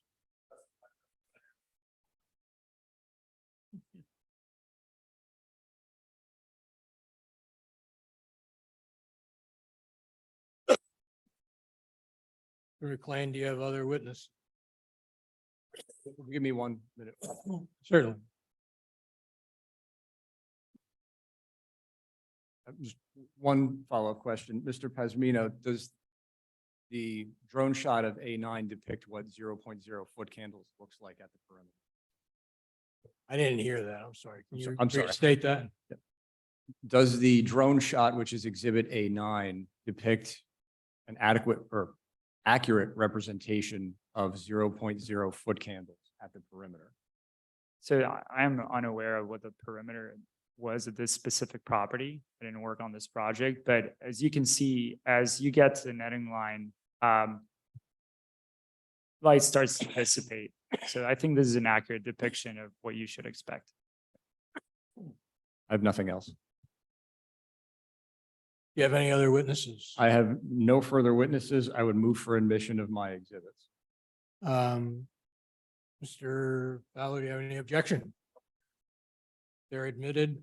And similarly, I'd like to move the township exhibits. Any objection? No objection to the exhibits being entered. No, but I would like to, at the conclusion of the proceeding, address T9 and T10. Understood. So all of the exhibits, applicant and township, are admitted. That closes the testimony. I think you want to speak to, well, I think you already spoke to the one condition, 17 of the township's recommended conditions. But I think you want to state something about South Whitehall Township's letter and recommended conditions and Upper Macungie Township's letter and their recommended conditions. Yeah, and I'll take them together because the comment, That's fair. the commentary is essentially the same. We appreciate Upper Macungie and South Whitehall's interest in the property, or excuse me, the project. It is certainly a significant project. However, we have an issue with Upper Macungie and South Whitehall saying that they would like to have approval rights and request imposition of conditions from this board in connection with a project which is located in Lower Macungie Township. Traffic issues off-site are going to be governed by PennDOT. They should not be governed by South Whitehall or Upper Macungie. So we appreciate the commentary. We appreciate the spirit for cooperation, but we would request that those conditions requested by Upper Macungie and South Whitehall not be included as conditions to the approval. Anything else? Nothing else to add. I reserve the right to make any comments if there are public comments, et cetera, but I'm good. Mr. President, this would be time to take public comment. Okay. Anybody interested in making public comment, please come up to the podium. Please state your name and your address and sign in. And you have 3 minutes to make public comment. It's not a question and answer session, so it's not time to come up and ask questions and get answers. It's strictly comment on the project or what you've heard tonight. I'll also remind you that this is just a conditional use hearing. So things in terms of stormwater, traffic impact, that happens during the land development phase. So if those are the comments you're making, you're more than welcome to make them, but understand that they will be addressed in the next phase of this development. So feel free, come up to the podium. Anybody has public comment. Mike, oh, well, hold on. Listen, he's here all the time, so you can go first. Been here sometime. My name's Robert Thompson. And my address? I don't know, we swear in comment? You can. Okay, you're gonna swear you in. Just, Okay, well. so don't lie. Yeah,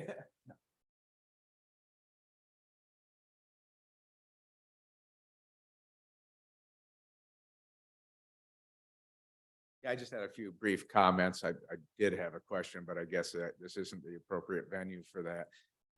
My comment really does go back to traffic. I've lived in the township since 1987, and I've seen a lot of changes occur.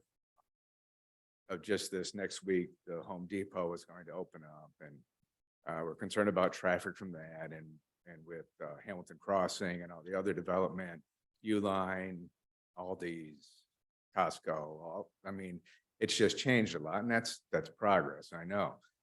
But I just want to be sure that obviously traffic will be considered in this. It sounds like a wonderful place. I would love to be there. I just hope I can get there in less than a half hour because Brookside Road and Hamilton Boulevard have really been nasty lately. And it's great that we have economic development and we have progress in the area, but the traffic situation has really degraded the lifestyle of our area also. And I struggle with it more and more all the time. I think we probably all do if we live in the area. I guess my other concern was, I guess there is an entertainment venue that is proposed potentially for this. And I think that's great, but I'm just curious, and I won't find out now apparently, but what would the capacity of that be? What kind of entertainment are we looking at? And because certainly if you're going to have a venue with holds 1,000 people, there's going to be a lot of traffic coming in that situation. And I just would hope that that would be taken into consideration also. And I guess my final point, I think an earlier presentation asked that maybe any approval you give goes beyond 5 years. I just caution that because I know, like with Home Depot, the approval was given before 2008. And when it came time that they finally wanted to build in this past year, they weren't really required to do any more traffic studies despite all the changes that occurred in the township. Situations changed for both the residents and for the people that are gonna do the building and the developing. I just would hope that you would keep the residents of the township in mind. So, thank you. Thank you very much. Mike, Would you sign in? oh, yeah, did you sign your name on the? No. Perfect. Thank you. Thank you, Renee. Yeah.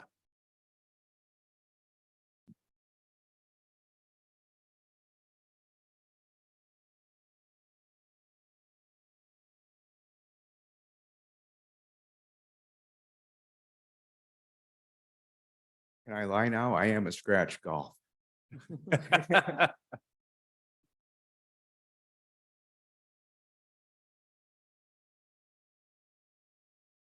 Thank you. Mike.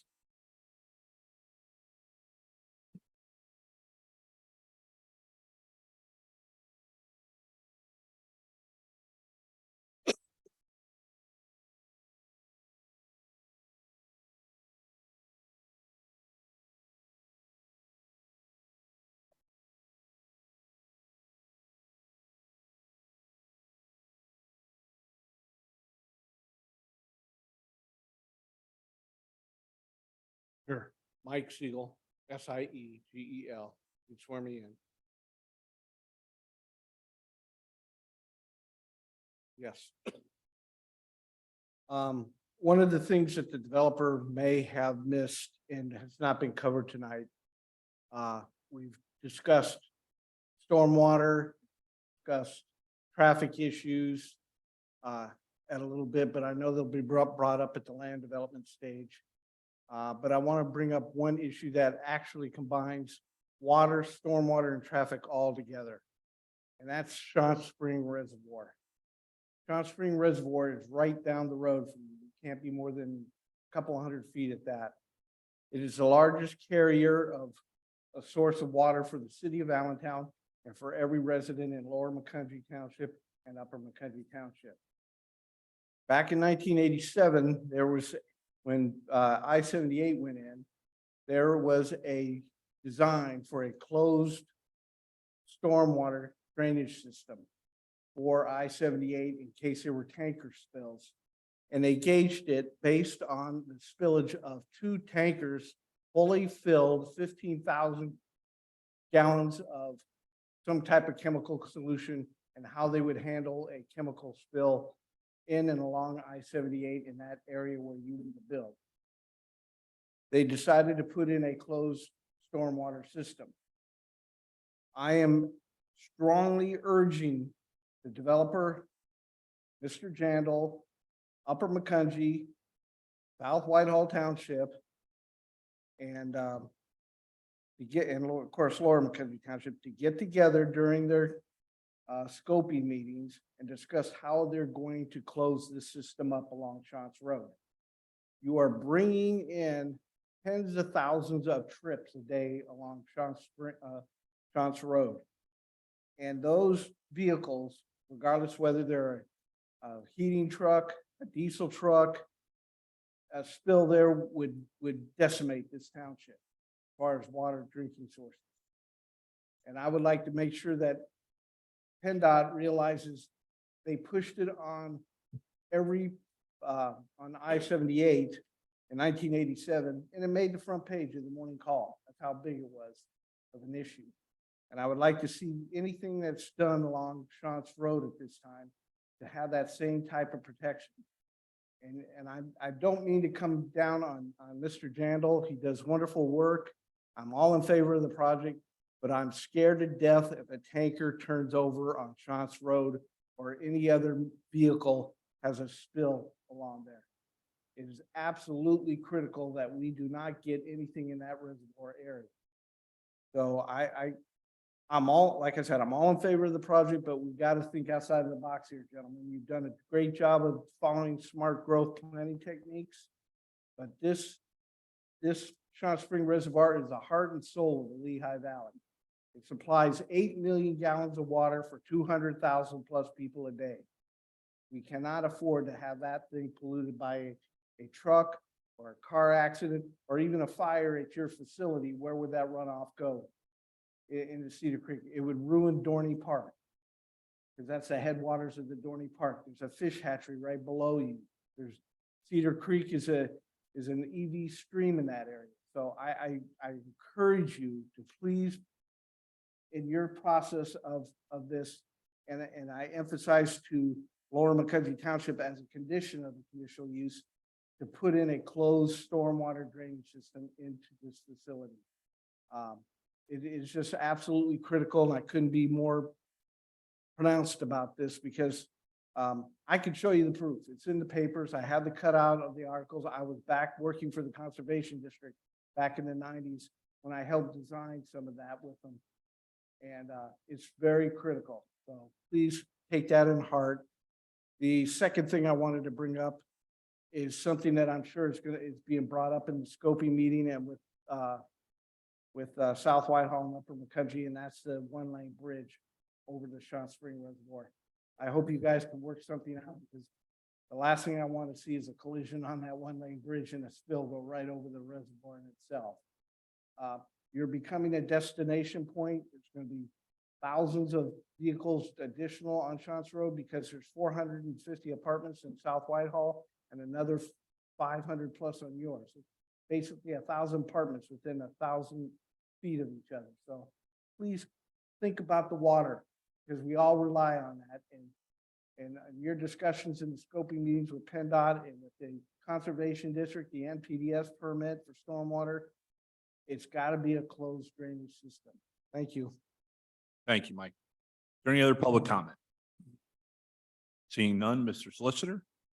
Mr. McLean.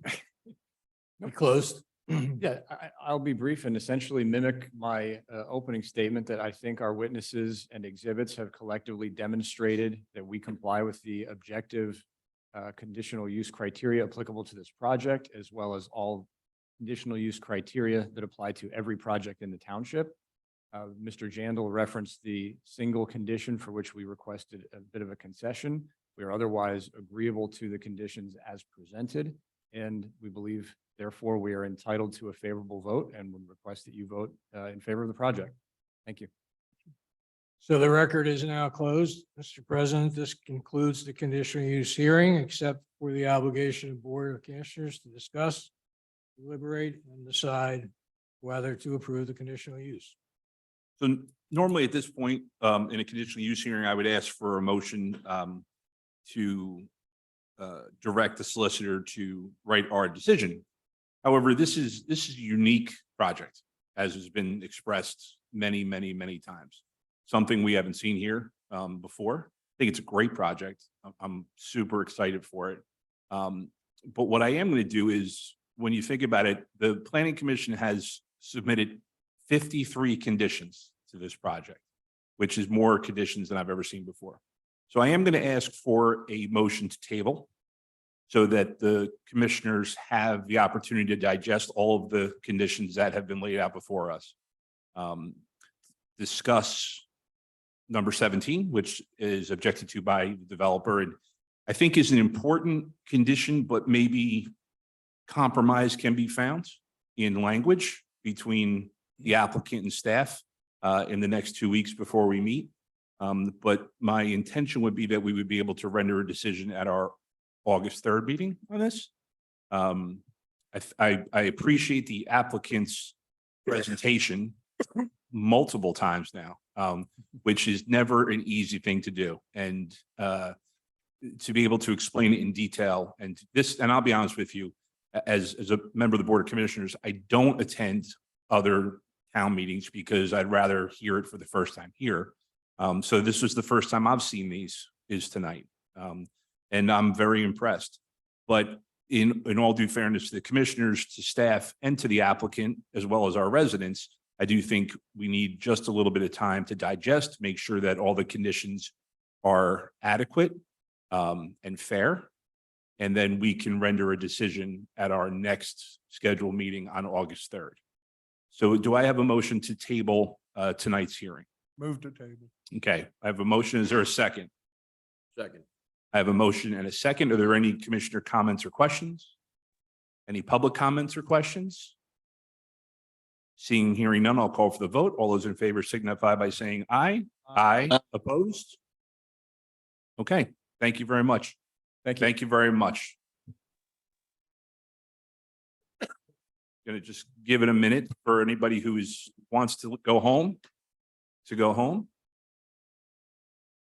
Thanks, David.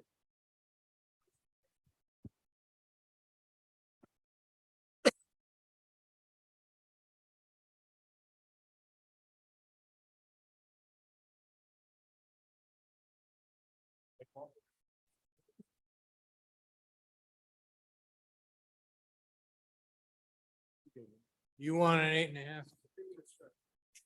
Hard to pass the note all the way down.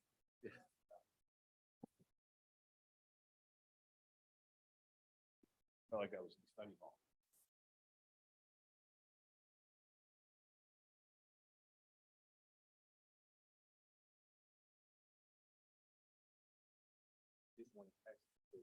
That happened once before the meeting, it almost caused a fire. Okay, gotcha.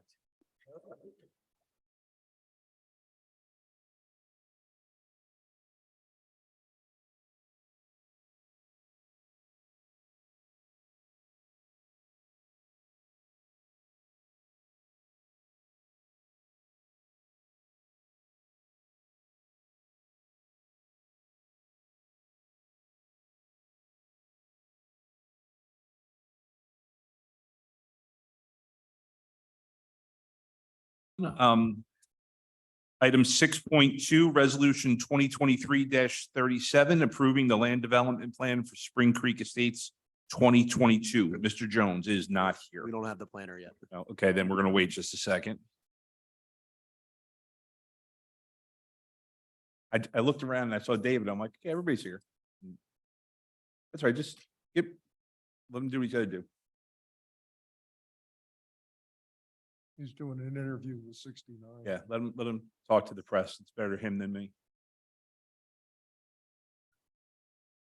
I don't get channel 69 anymore, so I can't even watch.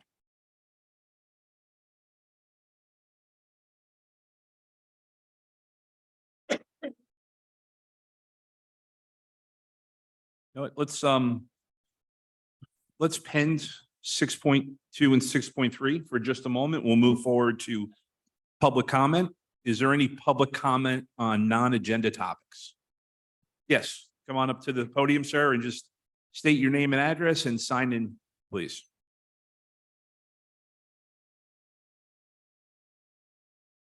I'd already signed in. I'm David D. Reamer, 6642 Blue Heather Court. I am the president of the executive board of Legacy Oaks of Lehigh Valley, which is located on the corner of Willow Lane and Village. And I'm here tonight because we've engaged in a series of correspondence with the state police and with PennDOT and most recently with the township concerning safety issues and traffic issues on Willow Lane. In our correspondence with PennDOT, what they've indicated is three things. The first is they don't think it's a problem. Particularly, they don't think truck traffic is a problem. And our residents, several of whom are here tonight, can tell you that truck traffic, tractor trailer truck traffic is a problem despite the signs that are at each end of Willow. What we have suggested to PennDOT is that they ought to put signage on Route 100 north and south of Willow, indicating that there should not be trucks turning onto Willow. Their response to that has been twofold. The first is to say that they don't think it's a signage problem. They think it's an enforcement problem. And of course, given the fact that we don't have a local police force, my conversation with Commander Emery has been positively received. And as they have had a patrol car available, they've come over and stopped a couple of trucks. They've done that twice in the course of the last 6 months. And as far as I know, have not been able to do that in any other time. The second thing that PennDOT said was, we don't have enough data to say that this is a problem. And therefore, Lower McCounty Township must request PennDOT to do the study necessary to gather the data to provide whether or not this is an issue. So one of the things that I've requested of the township, and I submitted this back the end of May, was that you request PennDOT to collect data. Now, let me add to this, which is to say that from our perspective, as we look at an additional, I think, 200 housing units going in at Brookside and additional 150 units going in at Allen, Oregon, or that site, and a new mini hospital and doctor's office, we're a bit concerned about the fact that we've got safety issues already on Willow, and that's going to just escalate. I would expect that our neighbors by the elementary school might also be concerned about traffic. In fact, two of the people who have been part of the task force that I have assembled are the crossing guards that are there on Willow at the top of the hill. So they have reported that speed and volume is a growing concern. So I guess I'm asking for guidance. I know that there is a public safety advisory committee. I just discovered that today as I was rooting through to find an agenda for tonight. I noticed that they met on July the 12th. That was the day when I called into the township to find out if there was any update on the information that I had submitted. I was surprised that I wasn't told that there was going to be a committee meeting that night that might have addressed those issues. Since the minutes for those meetings have not yet been presented publicly, I don't know if our concern was discussed or not. So I ask if that has not been discussed, that perhaps it would be referred to the committee so that we might have an opportunity to discuss that with them.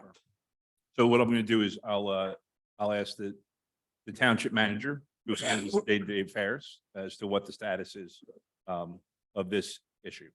Yeah, I would say we would have to check with our point person. Mr. Trangooch is the liaison on traffic safety complaints. If you filled out a traffic safety concern form, he manages the process. There is a policy for these types of situations as they become evaluated both internally with staff and our engineering consultants, as well as when they elevate to this township board. I would have to check and just see where it is in the process and follow back up. So on a state roadway, there is different parts of the traffic calming policy as opposed to on a township roadway. Some of the things that we have the ability to do are somewhat limited. And as we look at that traffic concern, we would need to bring it to this board and then make the official request to PennDOT to have them look at studies for speed, geometry, things of those nature. So unfortunately, I don't have a specific answer about your concern or complaint. I would just need to follow up. Yeah, I'd appreciate that. I included in a follow-up email, my name and phone number, and suggested a conversation might be helpful as opposed to trying to do all of this by email. And one final comment, if I may, the concern here, I think, is one that has existed for a while. I mean, I've gone back through Nextdoor website comments about traffic, and there's been comments posted back into the late 2000 teens, 2018, 2019. I cannot believe that this is going to get better on its own. So yeah, and normally this isn't a question and answer, but I do want to address that. Number one, I too have concerns about Willow Lane in particular, and the frustration of the fact that it is a state road, so it does limit our ability to do much. Part of when the new Weiss went in and the apartments is what prompted the stoplight at Sauerkraut and Willow. That was a requirement of that development. So they actually paid to have that put in. Right. That was part of traffic. Couple things just to clarify, because I don't want this to seem out of whack. The Brookside development, number one, it's not ours, it's in McCungy Borough. It's not in the township. So we have no say over it, but it's only 66 homes. So it's not 200 homes. Okay. And the apartments, once that, comes to land development, traffic issues are addressed in that. And we're going to continue to do that. What we have here, and as someone who's from New Jersey originally and go back way too often, we have a volume issue right now. There's a lot of volume. We don't necessarily have a traffic problem where cars don't move. We have too many cars on the road, at various times. Right. We work very closely with the state police.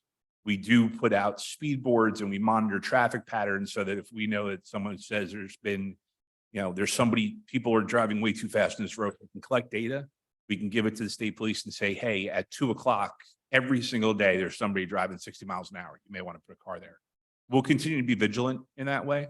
But going through the process that Bruce outlined is the best way to get us to be able to interact with PennDOT to see if we can get them to do something in terms of what you asked for. In the past, we've asked for signs on Route 100 about turning onto the old Shannick Road, which we don't want them to do. Right. And they won't put them on Route 100. They'll put them on Shannick Road. Yeah. And my response is, by the time they see them, it's a little too late. Yeah. So it's the same thing there. Yeah, there's an interesting thing because there are some no truck signs a little bit further north. Sure. On 100. Mhm. So anyway, thank you. I appreciate your The comment. other thing I would also recommend is that you communicate with Representative McKenzie's office. We have done that. So I tell everybody that just because as a state matter, that's what he's here for. In fact, he convened a meeting of the state police, the school district, PennDOT, and it was in a letter that the representative sent out to a number of us where he pinpointed the fact that PennDOT can't move because they don't have data and the request would have to come from the township. Right. So that's why I pursued Super. that. Yeah. All right, thank you. Ron, Yes. So you mentioned about we don't have a local police, but we do have the state police. We have the best state covering us. And I'm not arguing with you, but Ron, sometimes I you wonder- want to use the mic? Got to come close. I wonder if it's a signage problem because at Willow and Brookside, these signs can't be missed and the trucks still enter there. So I don't know what the problem is, but I already, and I shouldn't have done this as a citizen, but I stopped the truck there more than once or twice or three times. And sometimes I get a good reaction that they sincerely apologize. And I feel bad that they back around and don't go down Willow Lane. And sometimes I just can't communicate with her. We did have a study on that road. Them signs are up because of Lower McCungy Township, the ones that are there. The ones that are there. The ones that are, but they wouldn't have been there. And it leads back to the point, it's a state road. We did a lot to try to cure this problem, but it is a state road. We can Right. only do so much. And again, And again, this one more thing, the speed is 35 on that. And there was a study to reduce it less than 35. And if I remember correctly, PennDOT just said 35 is yeah, that low would, enough. So what is the problem? yeah, I that don't would know. back the traffic up Nobody and listens. at the stop sign and at the turning lanes. Yeah, we recognize that. The fact of the matter is that at certain times of the day, and Mr. Higgins, you're absolutely right. It's volume at certain times of the day. It's speeding at 11 o'clock at night when the max shift lets out. Mhm. Mr. Bidler, I'd love to have a conversation with you about that police piece because I've read some of your comments throughout the years. You're absolutely right. We don't necessarily have a crime issue, but we do have a traffic enforcement issue in the township. At Well, I least, think, and I think they pulled over more than 3 trucks in the last, what do you say, 6 6 months months. or a year? I witnessed them pull over that many in the last 3 months, so it Yeah. had to be more than. Well, all I'm And telling you is what our residents observed, and I live on Willow Lane. well, our residents live 40 feet from that roadway. 15 of our homes are right on that roadway. So, but thank you, I and just wanna I'll make the continue point, don't to, think we're not trying. yeah, And this problem is all over the valley. sure. I am not suggesting you're not trying. I came here because I'm following what has been recommended as the communication link and hadn't heard anything back, and then realized that there was a committee to which I assume this has been assigned or will be assigned. So, thank you. Thank you very much. Okay. Any other public comment on non-agenda topics? No. Okay, then we are going to double back to 6.2, Resolution 2023-37, approving the land development plan for Spring Creek. Mr. Jones. Yes, sir. So Spring Creek 2022 is a two-lot infill subdivision right off of Lower Macungie Road. As everyone is aware from previous discussions at our workshop and presentation to the Planning Commission, the proposal consists of two closed loop or Muse-style developments that will each have 8 townhomes, 2 banks of 4 in each one, totaling 16 units total, nearly right next to each other in the Spring Creek area right off of Lower Macungie Road.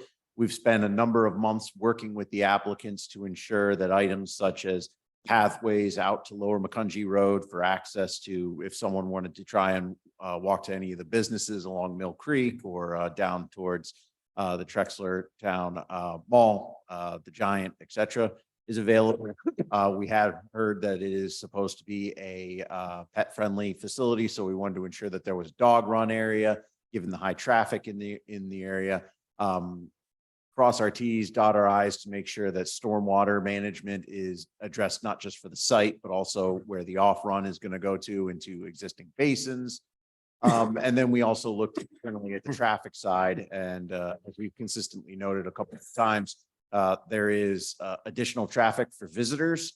There is parking spaces within the garages and the driveways, and we are going to be watchful as time goes to make sure that there isn't additional parking on side streets as an impact to any of the neighborhoods. At this time, the Planning Commission provided the Board of Commissioners with a recommendation for the project. As I've told the board previously, this is in many ways the new normal for us as far as infill, smaller level projects such as these coming before you. And we would recommend to the board a resolution of approval passage this evening. There are no outstanding planning comments. I should note that the landscaping, buffering, and et cetera for the site, as well as the architectural elevations, which we have reviewed, are all in conformance with what we're trying to achieve from a design guideline standpoint. And last but not least, I would defer to Engineer McAdam to bring up any additional points that he would like to bring to the board's attention before a vote of consideration on the resolution before you. Mr. McAdam.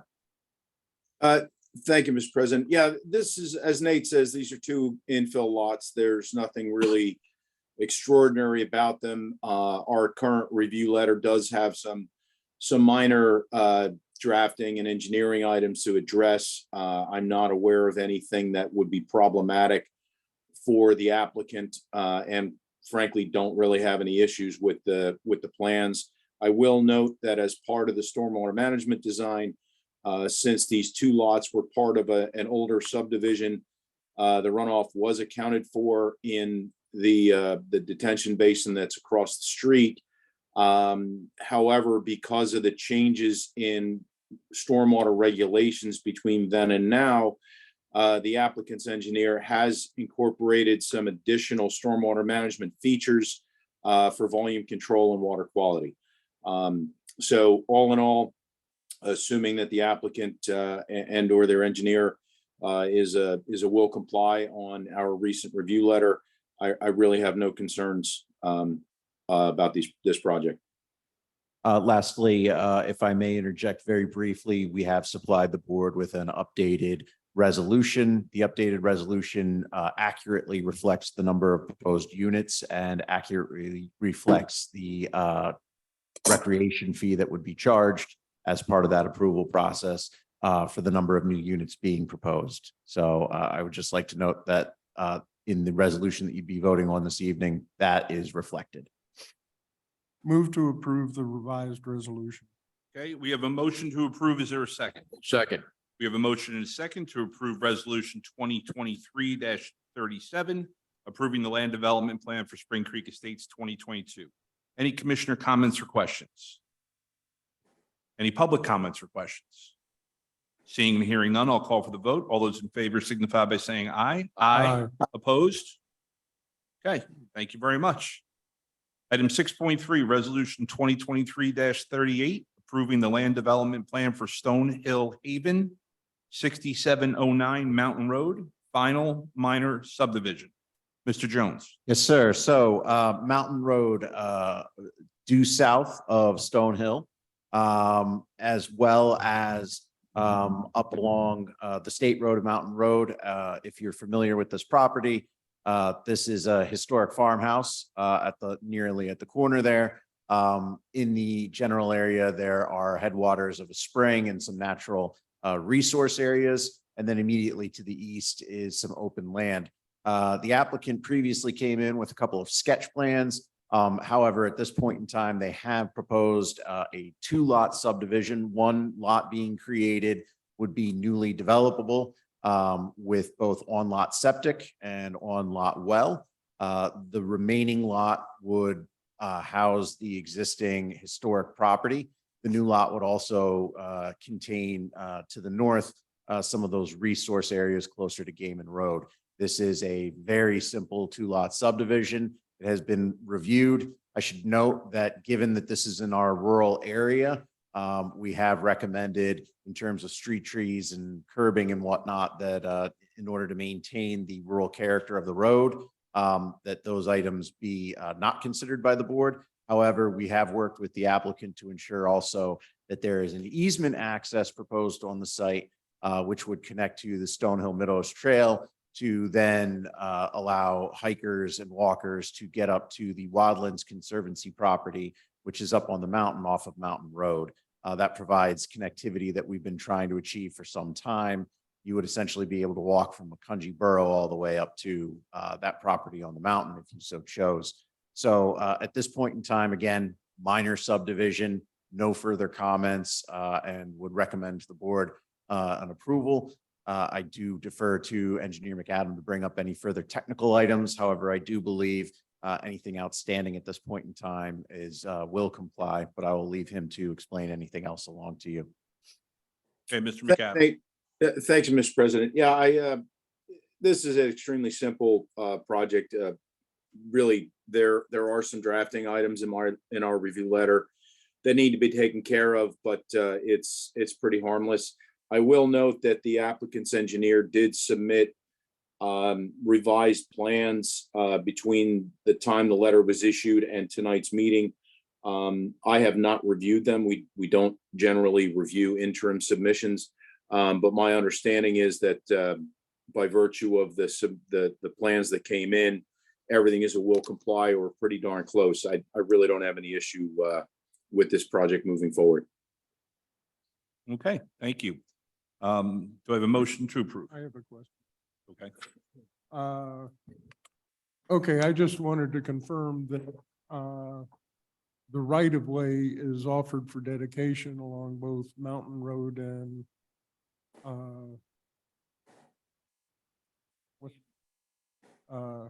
whatever the other road is. Gaiman Road?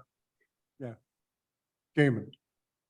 Yes, the right of way has been offered for dedication. Okay, and you had indicated that there is a pedestrian easement that has been provided. Correct. Yep. We wanted to ensure that that was there. It will not be on frontage of the roads. It'll be through the property, but that's the most direct path to get walkers to the Wildlands Conservancy property from the other trail systems when the time comes. Okay, move to approve. Okay, we have a motion to approve. Is there a second? Second. We have a motion and a second to approve resolution 2023-38, approving the land development plan for Stonehill Haven, 6709 Mountain Road, final minor subdivision. Are there any commissioner comments or questions? Any public comments or questions? Seeing and hearing none, I will call for the vote. All those in favor signify by saying aye. Aye. Opposed? Okay, thank you. Thank you. Thank you. Moving on. Item 8, communication, Mr. Vital. Thank you. We have several items this evening for your review. The first, Mr. Gregory Brown, a statement of interest for the Parks and Recreation Committee. Mr. Tom Bile, a letter of resignation from the Planning Commission. Yes, can I please have a motion to accept the resignation of Mr. Tom Bile, who we've already given a proclamation to, Move, so we probably should accept his resignation. move to accept with regrets. Okay, we have a motion. Is there a second? Second. Okay, we have a motion and a second to accept Tom Biles' resignation with regret. Are there any commissioner comments or questions? Any public comments or questions? Seeing and hearing none, I'll call for the vote. All those in favor signify by saying aye. Aye. Opposed? Okay, Mr. Vital. Thank you. I just wanted to let the board know, we've received notification from the PA Financing Authority that our multimodal grant for the Hillside School walking path was approved. Would like to, of course, thank Senator Coleman and Representative McKenzie, who sponsored our application. We appreciate their help. That component is in design. We've reached out to the Hillside School. We'll look to move forward next year on the timing so that the school can be out of session when that takes place. So in progress, but thank you to the state and our representatives. And finally, Chris Saki, the letter regarding the Topgolf, which was entered as part of the hearing this evening. Okay, thank you very much. Item 9.1, consideration to fill the vacancy on the Parks and Recreation Advisory Committee with a term to expire December 31st, 2023. This would be to fill the position. Could you use your mic? Correct. This would be to fill the position for Ozias Moore. He was appointed to the Planning Commission. So his term would expire December 31st, 2023. We received one application before the deadline from Dania Kessler, and she is recommended to be appointed. We did receive a second application, but that came in after the deadline, which we'll keep on file for 1 year. Okay. Move to approve. Okay, we have a motion. Is there a second? Second. Okay, we have a motion and a second to, give me the name again, Renee? Dania Dania Kessler. Kessler, to appoint Dania Kessler to the Parks and Recreation Advisory Committee. Are there any commissioner comments or questions? Any public comments or questions? Seeing and hearing none, I'll call for the vote. All those in favor signify by saying aye. Aye. Opposed? Okay. Consideration to fill the vacancy on the Library Board of Directors with a term to expire January 31st, 2026. And this is, the library board is recommending that the Board of Commissioners approve Heather Shirk to be added to the Library Board of Trustees. Move to approve. Okay, we have a motion to approve. Is there a second? Second. We have a motion and a second to approve the appointment of Heather Scher to the Library Board of Directors. Are there any commissioner comments or questions? Any public comments or questions? Seeing and hearing none, I will call for the vote. All those in favor signify by saying aye. Opposed? Okay. Item 9.3, review and possible consideration of appointment to fill the vacancy on the Planning Commission with a term to expire January 1, 2024. So Commissioners, we just. Can you pull it a little closer? Sure, Because sure. still not close enough. It's highly sensitive microphone. We included this in your board packet just to see what you felt. So this term would expire at the end of this year. So we have 4 applicants on file, and actually we just did those interviews between December and March. So we have these applicants, they have all expressed interest to still be considered. And the other option would be that we would do follow the appointment policy and take applications for the next 60 days, see if there's any other interest, do more interviews, and then appoint from all of those applicants.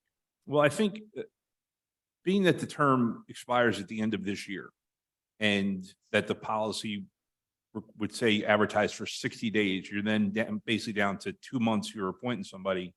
And we run the risk of not having planning commission meetings should there be too many abstentions or absences. So I think with 4 candidates who are still, interested, I think we can work from that pool unless the commissioners disagree. I make a motion that we accept Mr. Jones's recommendation of having Mr. Kennedy be appointed to the planning commission. Okay, we have a motion. Is there a second? Second. Okay, we have a motion and a second to appoint, what's Mr. Kennedy's first name? Brian. Ryan Kennedy to the Planning Commission. Any commissioner comments or questions? Any public comments or questions? Seeing and hearing none, I will call for the vote. All those in favor signify by saying aye. Aye. Opposed? Okay, the ayes have it. Moving on to item 10. 10.1, approval of the minutes from our previous meeting, June 15th, 2023. Move to approve. We have a motion to approve. Is there a second? Second. Motion and a second. Any commissioner comments or questions? Any public comments or questions? Seeing and hearing none, I'll call for a vote. All those in favor signify by saying aye. Aye. Opposed? Item 11, approval of transfers, bill list, and payroll. Mr. Vital. Thank you. We have the following for your consideration this evening. The general fund, $1,309,131.94. The sewer fund, $82,373.98. Capital projects fund, $184,518.55. The payroll, $522,960.23. The developer escrow, $117,757.21. For a grand total of all funds, $2,216,741.91. Move to approve. Yeah, we have a motion to approve. Is there a second? Second. We have a motion and a second to approve the transfers, bill list, and payroll. Are there any commissioner comments or questions? Any public comments or questions? Seeing and hearing none, I will call for a vote. All those in favor signify by saying aye. Aye. Opposed? And as I remind everybody at every meeting, all of our bill list is posted on our website. So feel free to peruse in your spare time. Item 12, departmental matters and reports. Engineering, Mr. McAdam. Thank you, Mr. President. Nothing specific to report tonight. I had submitted our monthly status report. I also wanted to share that we've been working diligently with township staff to update quite a few of the various township maps that you guys have. And I believe that they will be presented at least informally at the workshop meeting. But we're moving forward on that. And we have been moving forward with various bid projects and construction on some of the capital improvement projects with the township. Okay, thank you. Any questions for the engineer? Okay, moving forward, item 12.2, planning, Mr. Jones. Yes, just some releases here, belt and suspenders action for the board to consider tonight. Posh Development, which is off of our new charcoal drive, which includes the Posh Storage Solutions as well as the future Kitty Academy of Allentown. The township engineer has inspected site improvements that have been bonded to date. We recommend the release of $167,829.50. There will be $550,905.50 remaining in secured funds for other public improvements. And again, that project with those two users is moving along. Our expectation is they'll be in operation before the end of the summer or the early fall. Move to approve. Okay, we have a motion to approve. Is there a second? Second. We have a motion and a second to approve resolution 2023-39. Are there any commissioner comments or questions? I have one comment. I actually was driving by yesterday. For a self-storage place, it's an awfully attractive building. Like it was odd when I saw it, that if it didn't say self-storage, I wouldn't know what it was, but not bad architecture. Not by accident. No, that's not by accident, because it's because it's right off of Hamilton Boulevard and highly visible. It's one of those things. Yeah. They came through the conditional use process and we wanted to be sure that we continue to maintain that architectural No, excellence. It looks really nice. Yep. And even the daycare, from what you can see, looks good. Now, I will say that they were doing some sort of road improvement yesterday at about 6:30 on just off the bypass there. Would not have been wanting to go into Allentown, the bypass at 6:30 yesterday, because that was backed up past Whole Foods. Like it was bad timing all the way around, but what are you gonna do, I guess? Okay. Any public comments or questions? Seeing and hearing none, I will call for the vote. All those in favor signify by saying aye. Aye. Opposed? Okay, 12.2.2. Okay, this one is a big one. This is a resolution reducing the outstanding security and terminating our financial security and closing out of the Hamilton Crossing Shopping Center project.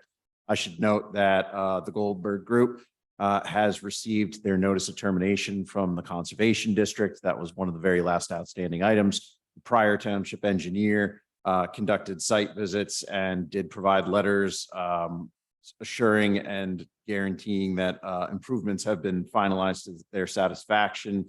As far as secured items, we're now at a point where the project will be closed out. So this is a fairly large project. We've been waiting to do it for some time. There have been a number of improvements that the Conservation District requested in the basins throughout the last several months. However, with those inspections done and improvements made, the letter was issued and the project is now ready to be closed out with funds returned. Okay, Move to approve. we have a motion. Is there a second? Second. Motion and a second to approve resolution 2023-40, the closeout of the Hamilton Crossings project.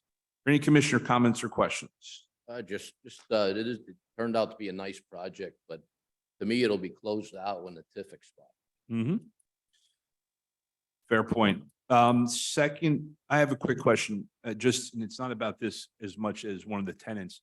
Have any permits been pulled for the Shelby construction? Yes. They were, okay. Yes. So I should note, if you're just looking for a quick update, there were apparently negotiations between the restaurant and the landlord regarding the final design of the 3-season structure that's supposed to go out there. We received a modification that's in line with our design guidelines and actually more closely matches the architecture of the rest of Hamilton Crossings. The footprint remains the same. So we actually approved that and they did pull permits. So I don't know when they're going to get started, but that area is going to be converted into what was approved by the township and advertised several areas in the Lehigh Valley fairly shortly. No, it's good because I was getting questions as to why we were holding it up.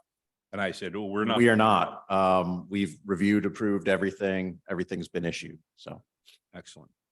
Okay. Are there any public comments or questions? Michael? Before you close out Hamilton Crossings, can you at least explain to me the issue with the road, service road being closed to the pipe collapse? Was that related to anything that Hamilton Crossings did, or was that something that naturally occurred? Because I've never seen a straight story on what would happen there and how this would relate to that. It appears to have naturally occurred. Natural sinkhole occurred. They fixed it very quickly and the township paid for it because they were responsible. I wanted to make sure that was, there's no warranty or anything with it? No, it's our road. So that was our responsibility to repair. Okay, thank you. Sure. Okay, seeing no more questions, I'll call for the vote. All those in favor signify by saying aye. Aye. Opposed? Okay. Any questions for the planner? Moving forward, 12.3, Solicitor Bruman. I have nothing for you this evening, Mr. Any questions for the solicitor? 12.4, Township Manager, Mr. Vital. Thank you. Just a reminder that the July recreational newsletter segment will be mailed to homes. So you should be getting that this week or early next week. And then just a reminder, the workshop Monday night, 6 o'clock, this room.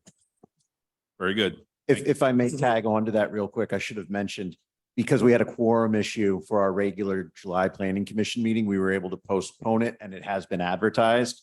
We will be having a July Planning Commission meeting on the 27th, next Thursday night at 6 p.m. here. The existing agenda is all set and slated to go, so it was just moved back. Super. Thank you. Any questions for Mr. Beidle? Yes, Mike. Several months ago, 4, 5, 6 months ago, I came in expressing my concern with Astor Road and the parking situation out there. I met with Vince Tranguch and we've tried to come up with some solutions about the overflow parking situation. I don't know if all the board would realize it, but Astor Road and sections of Buttercup Road were down to 1 lane. People were triple parking out there during the holidays. And it got to the point where there was more than just me that raised issues. There's a lot of residents who did. And Vince came out and he observed it, and we still have a continual problem of parking recreational vehicles out along the curb where the sight distances are a problem. So I haven't heard anything from the township, but I'd like to know the status of what you guys came up with and how the parking situation is going to be corrected out there, because it's really getting bad. It's not getting any better. There's multiple families living in the townhouses, multiple drivers parking 4 or 5 vehicles out there along the road. And like I said, they're double and triple parking in the cartway and parking on the corners where you can't even make a turn without visibly seeing them. And we don't have a police department to enforce it. So I'd like to know what kind of ideas, because this is the only subdivision that has, townhouse subdivision that doesn't have sidewalks. And people are forced to walk down basically an alley on Astor Road during the holidays. Thank you. And so the township did engage our traffic engineer with Mr. Tranguch, and out of that came a plan for yellow curb marking in the area to include these intersections, as well as at the mailboxes. Public Works did implement the painting of the yellow curb there and the designations of that. At this point, besides that, I'd have to talk to Mr. Tranguch, but that is the solution as presented.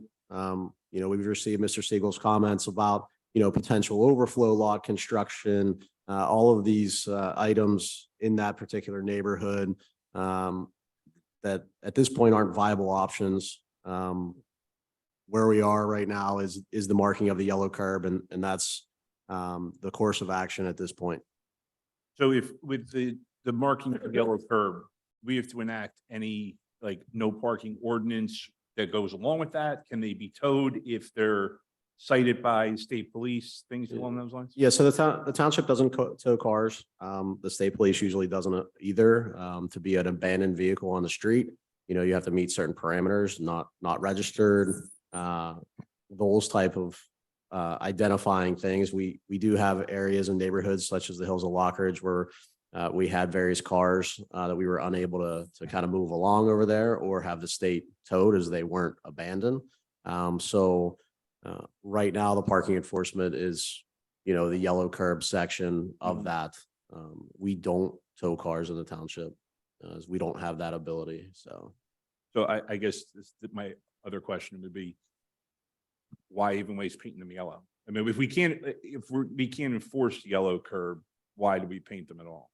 To try to get people to not park in that area. Now, we do have certain code officer abilities where we can issue parking violations. And when we have the time and opportunity that we look in these areas to see and perform what kind of parking enforcement that we have in these designated no parking zones.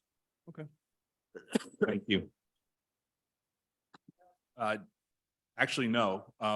You asked your question, but we can talk afterwards. Okay, moving forward, item 13, other business. Is there any other business? Is there any new business? Just a reminder that the next Board of Commissioners workshop is this coming Monday night at 6 p.m. in this room. And with that, our meeting is adjourned. Oh. That was that. I think that.